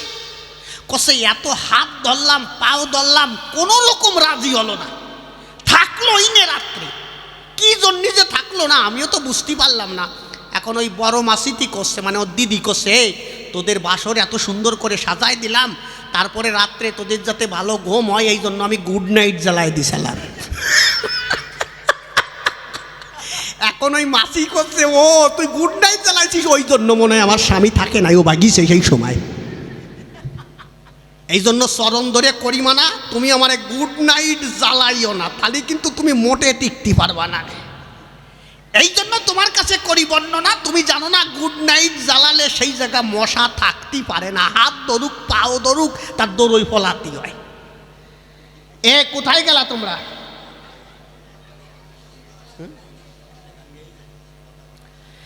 এই জন্য আপনাদিকের কাছে করি বর্ণনা, একমাত্র ভগবান পেতে গেলে যদি স্বামীকে কেউ সম্মান করে, স্বামীকে কেউ ভক্তি করে, সে ভগবান দর্শন পায়। কিন্তু নিজের স্বামীকে যে অবহেলা করে আর ওই পরমপতি পেতে চায়, তখন কিন্তু ভগবান পর্যন্ত করে বর্ণনা, তুমি আমার কাছে এসো না। আপনারা শুনেছেন না, বেউলো লক্ষিন্দার ছিল না, হ্যাঁ, স্বামী সাপে কাটিয়ে মরিয়ে গেল। না না, এক দুই শেষ করো। যখন সাপে কাটিয়ে মারা গেল, আচ্ছা ওই বেহুলা তো বলতে পারতো যে মরিয়ে গেছে, ও থাক আমি ভগবানের কাছে চলে যাই।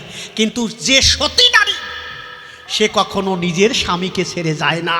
নিজের সতী প্রমাণ করতে গেলে আগে নিজের স্বামীকে ভক্তি করতে হবে। নিজের স্বামীকে যদি কেউ ভক্তি না করে, সে কখনো সতী হয় না। এই জন্য বেহুলা সতী হয়েছিল কি কারণ? মৃত স্বামীকে কলার ভেলায় করে ভাসিয়ে দিয়েছিল, তখন করেছিল বর্ণনা, আমি যদি সতী নারী হই, আমার মরা স্বামীকে জীবিত করে ফিরিয়ে এনে দেখাবো। বেহুলা প্রতিজ্ঞা করেছিল, ওই মৃত স্বামীকে যখন কলার ভাষায় দেয়, ওই কলার ভাষায় নিজে উঠে ভাসতে ভাসতে, কি বলবো আপনার দিকের দ্বারে, এক সময় দেবতাদের কাছে গিয়ে উপস্থিত হয়। সেখানে নৃত্য করার পরে বেহুলার পরে সন্তুষ্ট হয়ে বেহুলাকে করে বর্ণনা যে মৃত স্বামীকে নিয়ে যে চলতে পারে, তার মতো সতী ত্রিজগতে আর থাকে না। তখন ভগবানের কৃপা জোরে ওই লক্ষিন্দার কিন্তু বেঁচে ছিল একমাত্র সতীর জোরে। আমি করি বর্ণনা, কিন্তু জগৎ সংসারে সতী হতে গেলে স্বামীকে ভজনা না করলে সে কখনো সতী হবে না। আর আমার আদারিয়াটা আমারে সারিয়ে উনি বৃন্দাবন যাবে, মুকুট দিতে হয় না দরিয়া, এরপরে আসলি তোমরা দিবা মা। আমি তো এই জায়গা বসে সবার সামনে দিতে পারবো না, বাড়ি জায়গা দিবানি, বুঝলা? শোনো, বেহুলা সতী ছিল, আপনাদের কাছে বলা ভালো, একমাত্র স্বামীরই কারণ এই জন্য শাস্ত্র মাঝে করেছে বচন, যদি কেউ নিজের স্বামীকে ভক্তি করে, কি বলবো আপনাদিকের কাছে, একমাত্র সে সতী প্রমাণ হয়। কি বলবো আপনাদিকের দ্বারা পরশুরামের কথা শুনেছেন? পরশুরাম যে কুঠার দিয়ে হাজার হাজার বার মানে ক্ষত্রিয়দের নিক্ষত্র করেছিল, এই পরশুরামের মা কি করেছিল? পরশুরামের বাবার জন্য প্রতিদিন স্নান করে আসলে করে জল নিয়ে আসে, আসলে করে ওই জল এনে যখন ওর বাবার কাছে দেয়, পরশুরামের বাবার কাছে দেয়, ওই জল দিয়ে স্নান করে। আসলে জল ভরিয়ে দেয়, কেমন সতী বোঝো না? হঠাৎ একদিন স্নান করতে গেল, স্নান করে তখন ওই আসলে পরশুরামের মা আসলে জল ভরে নিয়ে আসতেছিল। হঠাৎ করে দেখতে পায় সামনে দিয়ে ঘোরার পরে একটা রাজপুত্র যায়। তখন পরশুরামের মা ভাবতিছে যে আমার স্বামী কীরকম দেখতে, যদি এই রকম রাজপুত্রের মতো একটা স্বামী হতো আমার। শুধু মনে মনে ভেবেছে, ওই স্ত্রী পরশুরামের মা মনে মনে ভেবেছে, যদি আমার এইরকম একটা স্বামী হতো, রাজপুত্র ঘোড়ায় চড়ে আমাকে নিতে আসতো। শুধু এই কথা ভেবেছে, সঙ্গে সঙ্গে ওই জল আসলের থেকে পড়ে গেছে। যখন বাড়িতে গেল, পরশুরামের মাকে জিজ্ঞেস করলো, পরশুরামের বাবা জল কোথায় আমার? বলছে জল পড়ে গেছে। তখন ভাবেছে তুমি তো মনের ভিতরে কোনো কুভাবনা ভেবেছিলে, না হলে এই জল পড়ার কথা নয়। কি ভেবেছিলে সত্যি কথা আমাকে কও। তখন ডাক দিয়ে করে বর্ণনা যে ঘোড়ায় চড়ে যাচ্ছিল একটা রাজপুত্র একখানা, ওই রাজপুত্রকে দেখার পরে মনে শুধু ভেবেছিলাম যে ওই রকম একটা স্বামী যদি আমার হতো, সঙ্গে সঙ্গে আমার আঁচলের জল সব পড়ে গেছে। এই জন্য একজন সতী নারী হতে গেলে তার কত ত্যাগ করতে হয় এইটা তোমার জানা নাই। কি বলবো আপনাদিকের ধারে ভগবান পরীক্ষা করবার তরে, নারীকে পরীক্ষা করবার তরে ধরাসতীর কাছে আইছিল না? দোকানি সেজে বসে আছে ভগবান শ্রীকৃষ্ণ দোকানির পাশে। কি বলবো ভিক্ষা করে করে যখন ব্রাহ্মণ সেবা দেয়, তখন কিন্তু ওই ধরাসতী ধীরে ধীরে ধীরে ধীরে ওই দোকানির কাছে যায়। শোনো, দোকানির কাছে যখন গেল, দোকানিকে বলল ব্রাহ্মণ সেবা দেবো, অতিথি সেবা দেবো, আমাকে কিছু দোকান থেকে সদাই দেওয়া চাই।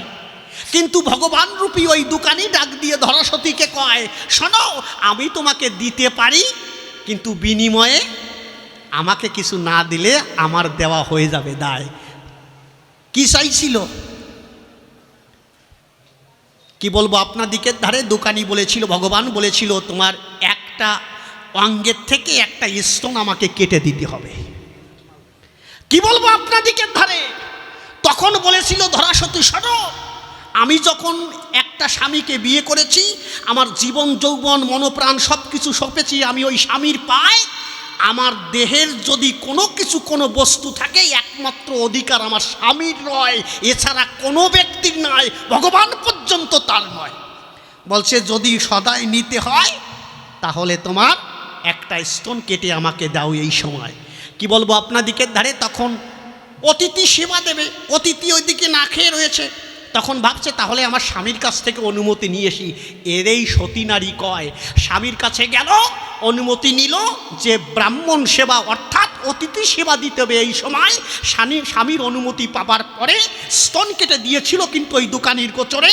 তখন ভগবান যিনি ভগবান রূপ ধারণ করে দাঁড়ালেন, তিনি ডাক দিয়ে করেছে বর্ণনা, মা সতী বলে পরিচিত হবি জগতের ঠাই, কিন্তু আমি তোর কাছে করি বর্ণনা, তুই আমাকে স্তন কেটে দিয়েছিস, যে ভক্তি দেখিয়েছিস, তোর কাটা স্তনের দুধ আমি একদিন পান করব। এই জন্য সতী নারী হতে গেলে স্বামীকে প্রধান ভক্তির প্রয়োজন। আর আমার এই যে আমার সাইডে বৃন্দাবনে যাবে কেন, এই যে একটু ওনার কাছ থেকে নেবেন, কিন্তু সুন্দরভাবে যেন জবাব করে অর্পণ। এবার ধরো ঢোল আর কাশি একটা গান গাই, তারপরে দেখি কোন কথা কয়।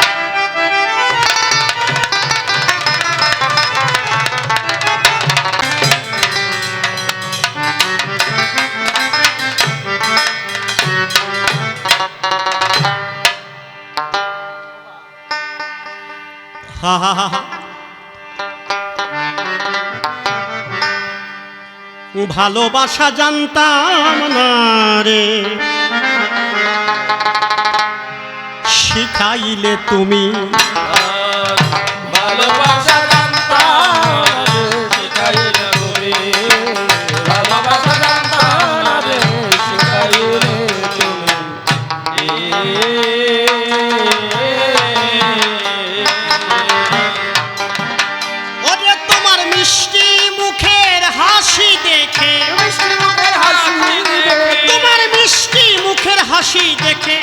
পাগল হলাম আমি। ভালোবাসা জানতাম না রে শিখাইলে তুমি, ভালোবাসা জানতাম না রে শিখাইলে তুমি।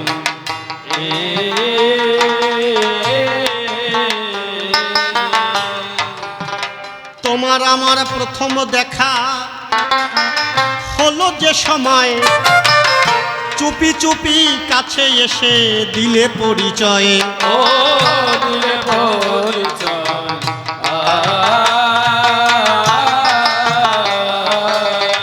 তোমার আমার প্রথম দেখা হলো যে সময়,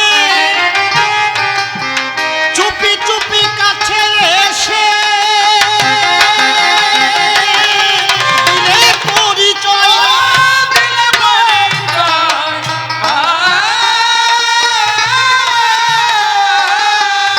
ওরে আমি স্বপ্ন মাঝে খুঁজি তোমায়,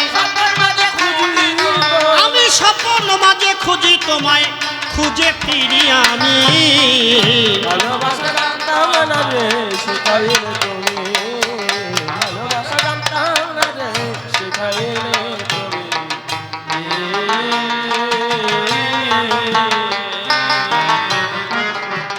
তোমার সাথে কথা বলতে খুবই ইচ্ছা হয়, তুমি কথা না কহিলে কভু সম্ভব নয়। ও কবু সম্ভব নয়।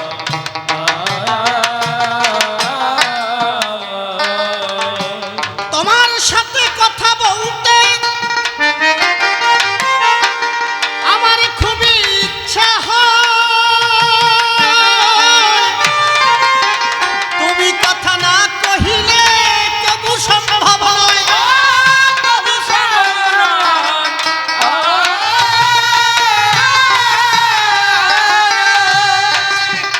ওরে আমি স্বপ্ন মাঝে খুঁজি তোমায়, সকল মাঝে খুঁজি, আমি স্বপ্ন মাঝে খুঁজি তোমায়, খুঁজে ফিরি আমি। ভালোবাসা জানতাম না রে শিখাইলে তুমি, ভালোবাসা জানতাম না রে শিখাইলে তুমি।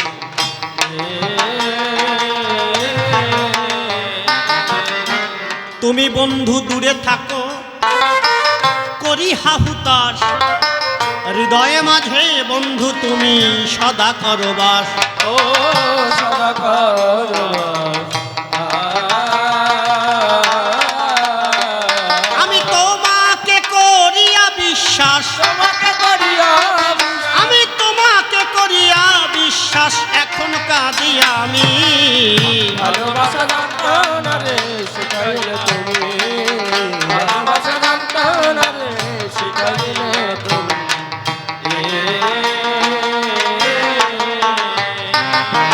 সায়ন বলে বন্ধু তুমি সুখে থাকো চিরদিন, আমায় তুমি মনে রেখো ভুলো না কোনোদিন। ও ভুলো না কোনোদিন। আমি তোমার আশায় দিনের পর দিন, তোমার আশায় দিনের পর তোমার আশায় দিনের পর দিন কেটে ফিরি আমি। ভালোবাসা জানতাম না রে শিখাইলে তুমি, ভালোবাসা জানতাম না রে শিখাইলে তুমি।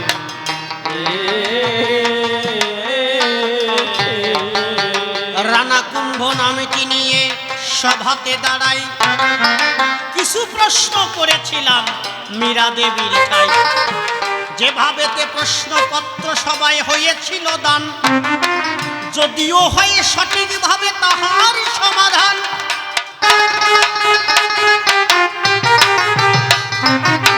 পুনর্বারে আসরে এসে আমি দিলাম দর্শন, কিছু কথা তার কাছে আমি করিলাম অর্পণ। শোনো শোনো শোনো মীরা আমার কথা লবে, তোমার কৃষ্ণ যদি ওই সপ্ত তালা হবে, তাহলে নিচের তালা যদি না থাকে তাই কেমন করে সপ্ত তালা থাকে বলো ভাই।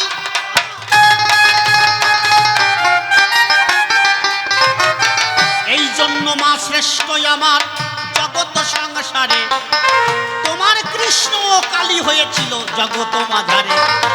আরো রামচন্দ্র অকাল বোধন করেছিল তাই, যাহার জন্য সর্বশ্রেষ্ঠ আমার মাকে পাই। আর তুমি আমাকে ছেড়ে যাবে মধুর বৃন্দাবন, এই কথা তোমার কাছে আমার বিশেষ আকিঞ্চন।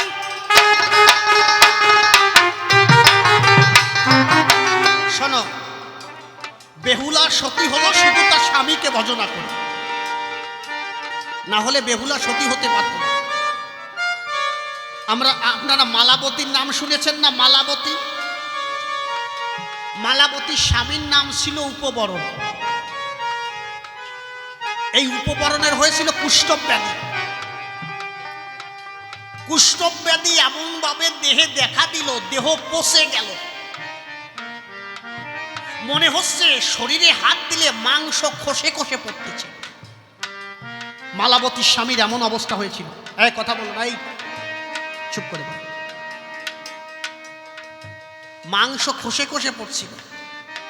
এত সুন্দরী মালাবতী ছিল, গ্রামের ভিতরে যারা পার্শ্ববর্তী ছিল ভালো ভালো সুপুরুষ এসে মালাবতীকে প্রস্তাব দিত, ছেড়ে দাও, তোমার স্বামী কয়দিন পরে মারা যাবে, ওরে ছেড়ে দাও, আমারে বিয়ে করো। মালাবতী বলছে না, আমার সতীত্ব আমি জীবনে নষ্ট করতে পারবো না। আমার স্বামী যতদিন জীবিত আছে সে আমার কাছে সর্বশ্রেষ্ঠ, তার উপরে আর কেউ নাই। একদিন ডাক দিয়ে ওই উপবরণ কয় মালাবতীর কাছে, তখন ডাক দিয়ে আলয়, মানে একদিন ডাক দিয়ে বলছে তোমার কাছে একটা জিনিস চাই। মালাবতীর কাছে কি? আমার শেষ ইচ্ছেটা পূরণ করো। বলছে কি? বলছে ধারে ধারে আসো, আমি জোরে বলতে পারবো না, আমার শক্তি নাই। কাছাকাছি গেল, নিজের স্ত্রীকে বলল যে বাজারে শুনেছি নাকি একটা নর্তকী এসেছে, অপূর্ব সুন্দর চেহারা, যদি ওর কাছে আমি একটা রাত থাকতে পারতাম। নিজের স্ত্রীর কাছে বলছে, মালাবতীর কাছে। আরে নিজের বউ স্বামীরে বাঘের মুখে দিতে পারে, কিন্তু অন্য মেয়ের কাছে তারা দিতে চায় না। মালাবতী বলছে আমি তোমাকে ভালোবাসি, তুমি যদি ওই মেয়ের কাছে থেকে সুখী হও তাহলে আমি ব্যবস্থা করে দিচ্ছি। মালাবতীর হাতে কোনো টাকা নাই, কি করে পয়সা দিয়ে স্বামীকে পাঠাবে? এই জন্য গভীর রাত্রে ওই বাজারের মেয়ে নর্তকী, যেখানে ওই মেয়েটা নাচ গান করে, পুরুষের সঙ্গে রাত্রে রাত কাটায়, ওখানে সুরা পান করে, বিভিন্ন সুরা পান করে ওই ঘর দুয়ার এলোমেলো করে দেয়। আর গভীর রাত্রে গিয়ে ওই মালাবতী ওই নর্তকীর ঘরে গিয়ে থালা বাসন পরিষ্কার করে ঘর টর ঝাড়ু দিয়ে প্রতিদিন রাত্রে ঠিকঠাক করে বাড়ি চলে আসে মালাবতী। নর্তকী দেখছে, সকালবেলা উঠে দেখে ঘর সুন্দর করে পটিপাটি করে সাজানো। তখন ভাবতেছে কি ব্যাপার, আমার বাড়ি প্রতিদিন কে আসে? এইভাবে প্রতিদিন মালাবতী ঘর দুয়ার পরিষ্কার করে। একদিন গভীর রাতে ভাবছে যে আমি আজকে দেখবো কে আমার ঘরে আসে। দেখে একটা মেয়ে এসেছে ঘরে, জিজ্ঞেস করেছে তুমি আমার ঘরে কেন এইগুলো করছো? বিনা বেতনে, তুমি পয়সা নিয়ে যাও। বলছে আমি বিনা বেতনে কাজ করছি না। বলছে কি চাও? বলছে আমার স্বামী তোমার কাছে এক রাত থাকতে চায়। বলছে ঠিক আছে পাঠাই দাও। বলছে আমার স্বামী আসতে পারবে না, তার কাছে যেতে হবে। মালাবতী দেখেন একজন সতী নারী হতে গেলে তার কত ত্যাগ করতে হয়। যখন স্বামীকে কলার পাতায় করে ধরতে পারে না, কলার পাতার উপরে রেখে মালাবতী এইভাবে হাতের পরে উঠিয়ে এনেছে ওই নর্তকীর কাছে, বাজারের মেয়ের কাছে। বাজারের মেয়ে ডাক দিয়ে কয় এর যে অবস্থা, এর কোনো নাই ব্যবস্থা, এর দ্বারাই তো কোনো কাজ হবে না। শোনো মালাবতী, স্বামীর প্রতি তোমার যদি এত ভক্তি থাকে, কথা নাও, তোমার স্বামীকে নিয়ে গঙ্গায় স্নানে যাও। গঙ্গা স্নান আমরা করি, কিন্তু গঙ্গা স্নান মূলত গঙ্গা স্নান কখন হয় এইটা আমরা অনেকেই জানি না। মালাবতীকে বলেছিল শোনো, যখন ভাটি শেষ হয়ে যাবে জোয়ার আসবে, কিন্তু জল ভাটি উপর দিয়ে চলবে কিন্তু ভিতর দিয়ে জোয়ার হয়ে যায়। এই সময় যদি তোমার স্বামীকে নিয়ে স্নান করতে পারো পুণ্য ফল পাবে। মালাবতী তখন নিয়ে গেল কোথায়? স্নান করতে। গঙ্গায় স্নান করে রাত 3 থেকে 4টার ভিতরে ওই মালাবতী ধীরে ধীরে জঙ্গলের ভিতর দিয়ে স্বামীকে রওনা হয়েছে নিয়ে। স্বামীকে নিয়ে যখন যায় তখন ওই জঙ্গলের ভিতরে সাধনা করছিল অনিমান্ডব্য মুনি। শুলের উপরে বসে সাধনা করছিল। সুচালো যে শুল থাকে, যখন সাধনা ভেঙে যায় তখন শুলের যন্ত্রণা ওঠে তার গায়ে। কিন্তু মালাবতী যখন যায় ওই গায়ের ধাক্কা লেগেছে অনিমান্ডব্য মুনি। তখন অনিমান্ডব্য মুনি চিৎকার করে উঠেছে, কে আমার এই সাধনা ভঙ্গ করলি? মালাবতী বলছে, মুনিবর, আমি আপনাকে দেখি নাই, অন্ধকারে আমার স্বামীকে নিয়ে যাচ্ছি, আপনার গায়ে আঘাত লেগেছে, আমি ক্ষমা চাই। বলছে, না, তোরে মাফ করবো না, অভিশাপ করবো। মালাবতী হাত জোর করে বলল, আমি দেখতে পাই নাই, আমার ভুল হয়েছে, আমি তোমার কাছে ক্ষমা চাই। কিন্তু ক্ষমা করলো না। ওই অনিমান্ডব্য মুনি মালাবতীকে অভিশাপ করলো, যাও, আমি অভিশাপ করছি, তোমার স্বামীকে এত ভালোবাসো, আমার অভিশাপে তোমার স্বামী কাল যখন সামনের দিন যখন সূর্য উদয় হবে, উদিত হবে, এই সূর্য উঠার সঙ্গে সঙ্গে তোমার স্বামী মারা যাবে। এত সোজা না, সতী নারী হওয়া এত সোজা না। আর তুমি আমার সাথে তুমি বৃন্দাবনে যাচ্ছ, ও ঠিক পাচ্ছ না তুমি? সতী নারী কারে কয়? যখন অভিশাপ করেছে যাও, আর কোনোদিন সামনের দিন যখন সূর্য উদয় হবে, উদয় হওয়ার সঙ্গে সঙ্গে তোমার স্বামী মারা যাবে। তখন মালাবতী করে বর্ণনা, আমি অপরাধ করি নাই, তাইতে আমি দণ্ড পেলাম, ঠিক আছে, আমিও তোমাকে করব না মাপ মুনি, আমিও তোমাকে করব অগ্নি মাখা অভিশাপ। আমি যদি সতী নারী হই, একনিষ্ঠ আমার স্বামীকে ভালোবেসে অন্য পুরুষের দিকে যদি না তাকাই, আমি যদি সতী নারী হই, মনের কথা তোমাকে খুলে কই, ওই অভিশপ্ত সূর্য আমি অভিশাপ দিলাম, আর কোনোদিন উঠবে না। মালাবতী অভিশাপ দিল, সূর্য উঠলে তারপরে আমার স্বামী মারা যাবে, কিন্তু আমি অভিশাপ দিলাম, ওই অভিশপ্ত সূর্য আর কোনোদিন উঠবে না। যখন সময় হয়ে এলো সূর্যদেব উঠবে, সূর্যদেবের রথ যখন চলছে, কিছু দূর যাওয়ার পরে সূর্যদেবের রথ রুদ্ধ হয়ে গেছে, আর চলে না। ব্রহ্মা দেখছে সৃষ্টি নষ্ট হয়ে যায়, সূর্য যদি উদিত না হয় প্রাণীকুল সবাই মারা যাবে। তখন শ্রীকৃষ্ণের কাছে যায়, ভগবান শ্রীকৃষ্ণের কাছে ডাক দিয়ে করেছে বর্ণনা, সৃষ্টি তো নষ্ট হয়ে যাবে কিনা, ভগবান তুমি আমার কথা নেবে, তুমি তাড়াতাড়ি মালাবতীর কাছে যাবে, নারী সৃষ্টি নষ্ট হয়ে যাবে। অভিশাপ দিয়েছে মালাবতী, একজন সতী নারী। ভগবান তখন নিজে গিয়েছিল কার কাছে? মালাবতীর কাছে। আচ্ছা বলেন, মালাবতী কি বৃন্দাবনে গেছিল নাকি? মালাবতী তার নিজের ঘরে ছিল, আর ভগবান নিজের ঘরে যাইয়ে উদয় হয়েছে। ভগবান যখন মালাবতীর ঘরে যখন উদয় হয়, কি ঘটনা ঘটিল আমি বলিব সবাই।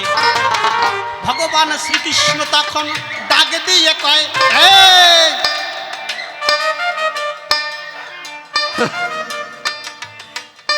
এ সরে যা, ওকে কষা দিবি নাকি?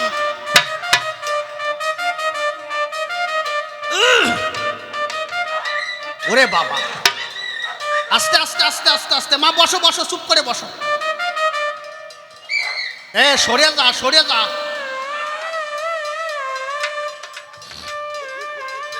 এত সুন্দর, এত সুন্দর আসর, কি বলবো মা। এক লোক মাইয়ে বিয়ে দেবে, মা গল্প শোনো মা। এ সরে যা, জিডা শুয়ে পড়েছে ওইটা চেঁচানি বেশি।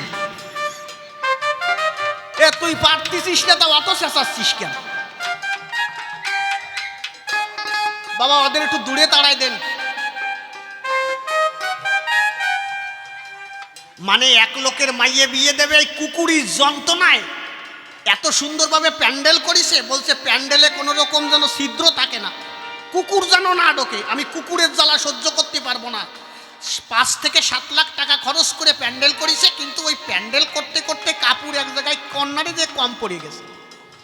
এখন দেখে মালিক তো সব জায়গায় দেখতে পারবে না, ওই জায়গাতে ওই টিন দিয়ে কোনো রকম একটু সাপোর্ট দিয়ে তুলছে।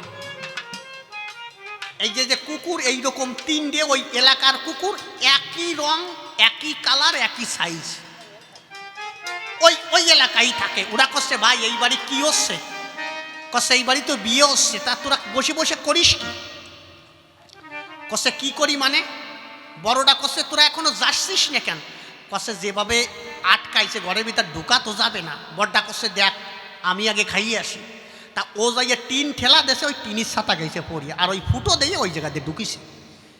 মালিক মানে কেবল বরযাত্রী যারা ওদের খাতি বসাইছে, মালিক ইজা রাগ হয়েছে। 5 লক্ষ টাকা খরচ করে প্যান্ডেল করেছি, সেই জায়গা যদি কুকুর ঢোকে কিরম রাগ হয়। মালিক করিছে কি ওই যে জায়গায় রান্না করে ওই জায়গাতে এই সাইজের তেঁতুলির চলা আনিয়া মানে পিছনে নিয়ে এইরকম মারতিছে, মানে ঠিক পাচ্ছে না। কুকুর ভাবতিছে আমারে আদর করতে আসতেছে। ওই কুকুর দাঁড়াইছে যাইয়ে মাজা বরাবর এমন কষা দেশে আর ঘ্যাক করে উঠেছে। মাজা বিয়া করি এইভাবে আটতিছে, বুঝলে, এমন বাড়ি দেশে। ও কোনো রকম ফুটো দিয়ে বাইরে হয়ে এখন সামনে দেয় কি ওর দূরে রয়েছে সামনে। এখন ও ভাবতিছে যে এই সামনে আমি রইছি, ওরা দুইজন রয়েছে, ওরা যদি দেখে যে আমার বাড়ি দেশে, না না। তখন মাজাটা একটা সোজা হচ্ছে, সোজা হয়ে কছে কি হয়েছে? কছে কি হয়েছে মানে আমি যাই আমার যাওয়ার সাথে সাথে বসাই দেছে। ও দুটে কয় কোষ কি?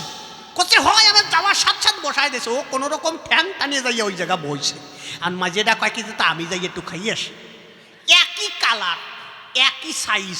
তা ওইটা যাই ঢুকিছে মাঝেটা, এখন ওই মালিক দেয় ওই দাও দেখছ সুকার। ওই মাঝেটা ওই রকম ঘ্যাক করতে করতে ঢুকিছে। ওই মাঝেটা যাই ঢুকিছে, ওই মালিক দেয় কি কেবল বাড়ি দিলাম আবার আইছিস। এখন ওই ওই মালিক করিছে কি যে কিছু করছে না, কিন্তু ও করিছে কি যে যাওয়ার সাথে সাথে করে বসাই দিয়েছে বড্ডারে। আর মাঝেটা ভাবে কি আমি ডাইরেক্ট একেবারে রান্নাঘরে যাই। ওই যে জায়গায় রান্না করেছে ওই জায়গায় গেছে, ওই মালিক এদিক ওদিক টাকায় দেয় গরম ফ্যান, এরে কেবল নামাইছে। হাত দিলি গরম ফ্যানে হাত পুড়ে যাবে। ও করিছে কি মালিক ওই গরম ফ্যান ঢালিয়ে দিয়েছে ওই কুকুরের গায়ে, শাল চামড়া আর উঠিয়ে যাচ্ছে। আর চেল্লাতি চেল্লাতি দৌড়ে বেরোইছে। এখন ওই বড়টা ভাবছে ওরে তো দেশে, ওরে ঠিক করে দেশে, কিন্তু ছোটটা তো জানে না। এখন বড়টা জিজ্ঞেস করছে এ ভাই কি হয়েছে রে? কছে ভাই তোরে তো যাওয়ার সাথে সাথে বসায় দেশে, আর আমি যাওয়ার সাথে সাথে আমারে গরম গরম দেশে, মানে গরম ফ্যান জ্বালিয়েছে ওরে। এখন ছোটটা কছে কি তাহলে তোরে যাওয়ার সাথে সাথে বসায় দেশে, তোরে গরম গরম দেশে, তাহলে আমি কি করি? আমিও যাই। ওই ছোটটা ওইটা ঢুকিছে। ওইটা ঢুকার পরে একই কালার ঠিক পাই নাই যে আরেকটা আইছে। মালিক ভাবছে সেইটা আবার আইছে। এবার চার দিয়ে ছলে ছেলে ছিল, ওই ছেলে কটারে ডাক দিয়েছে এই দিকায়, এই ডেরে ধর কুকুর, এরে আগে ধর। চারিপাশে ব্যাগ দিয়ে ওই ছোটটারে ধরিছে, ধরিয়ে খুঁটির সাথে বান দিছে। বান দিয়ে মালিক মানে এবার বাড়ি হচ্ছে সিদেব সিনা বাড়ি।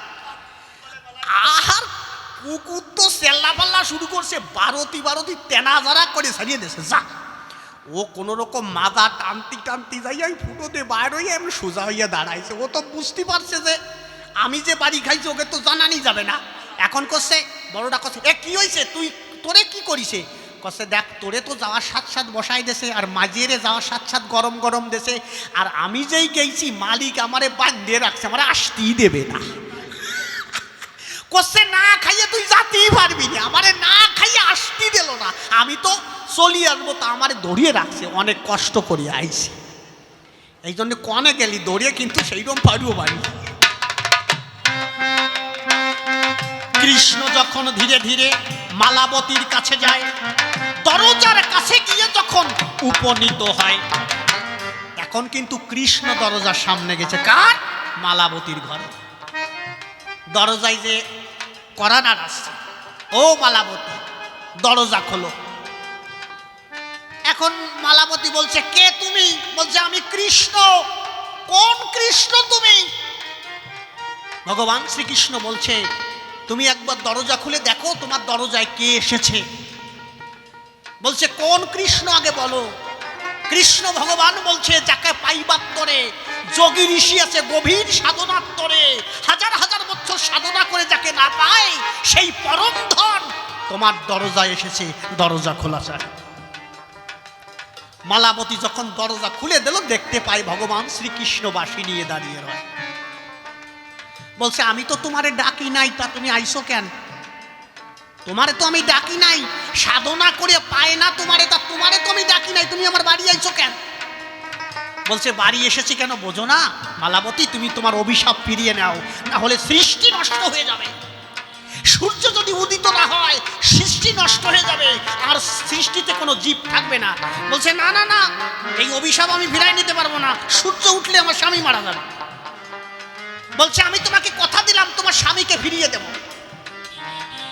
তখন শ্রীকৃষ্ণ বলেছিল তোমার স্বামীকে ততক্ষণ পর্যন্ত জমালয়ে রাখবো, জানো কতক্ষণ?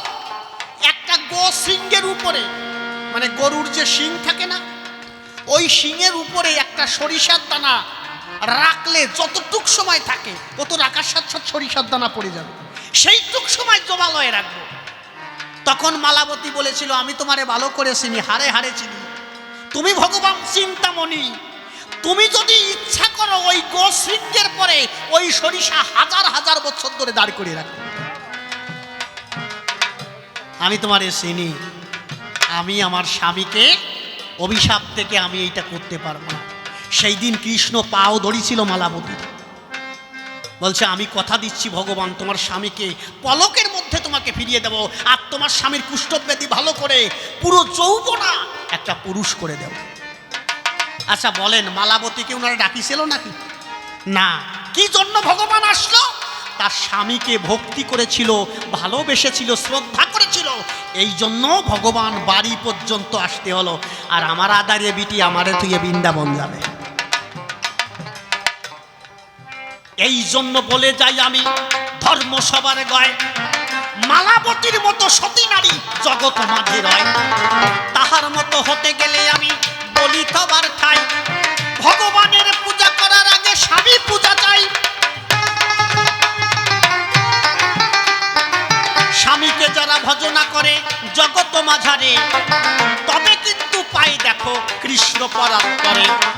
এরপরে তারপরে ভগবান পূজা হয়, এই জন্য স্বামী পূজা মিথ্যা কথা নয়। তবে আর বেশি কথাই আমার বলার দরকার নাই, আমার মতো ভাবের পালা শেষ করিয়া যায়। এরপরে মীরাবাই আমার সভাতে আসিবে, তাহার ভাবের কথাগুলি তুলিয়া ধরিবে।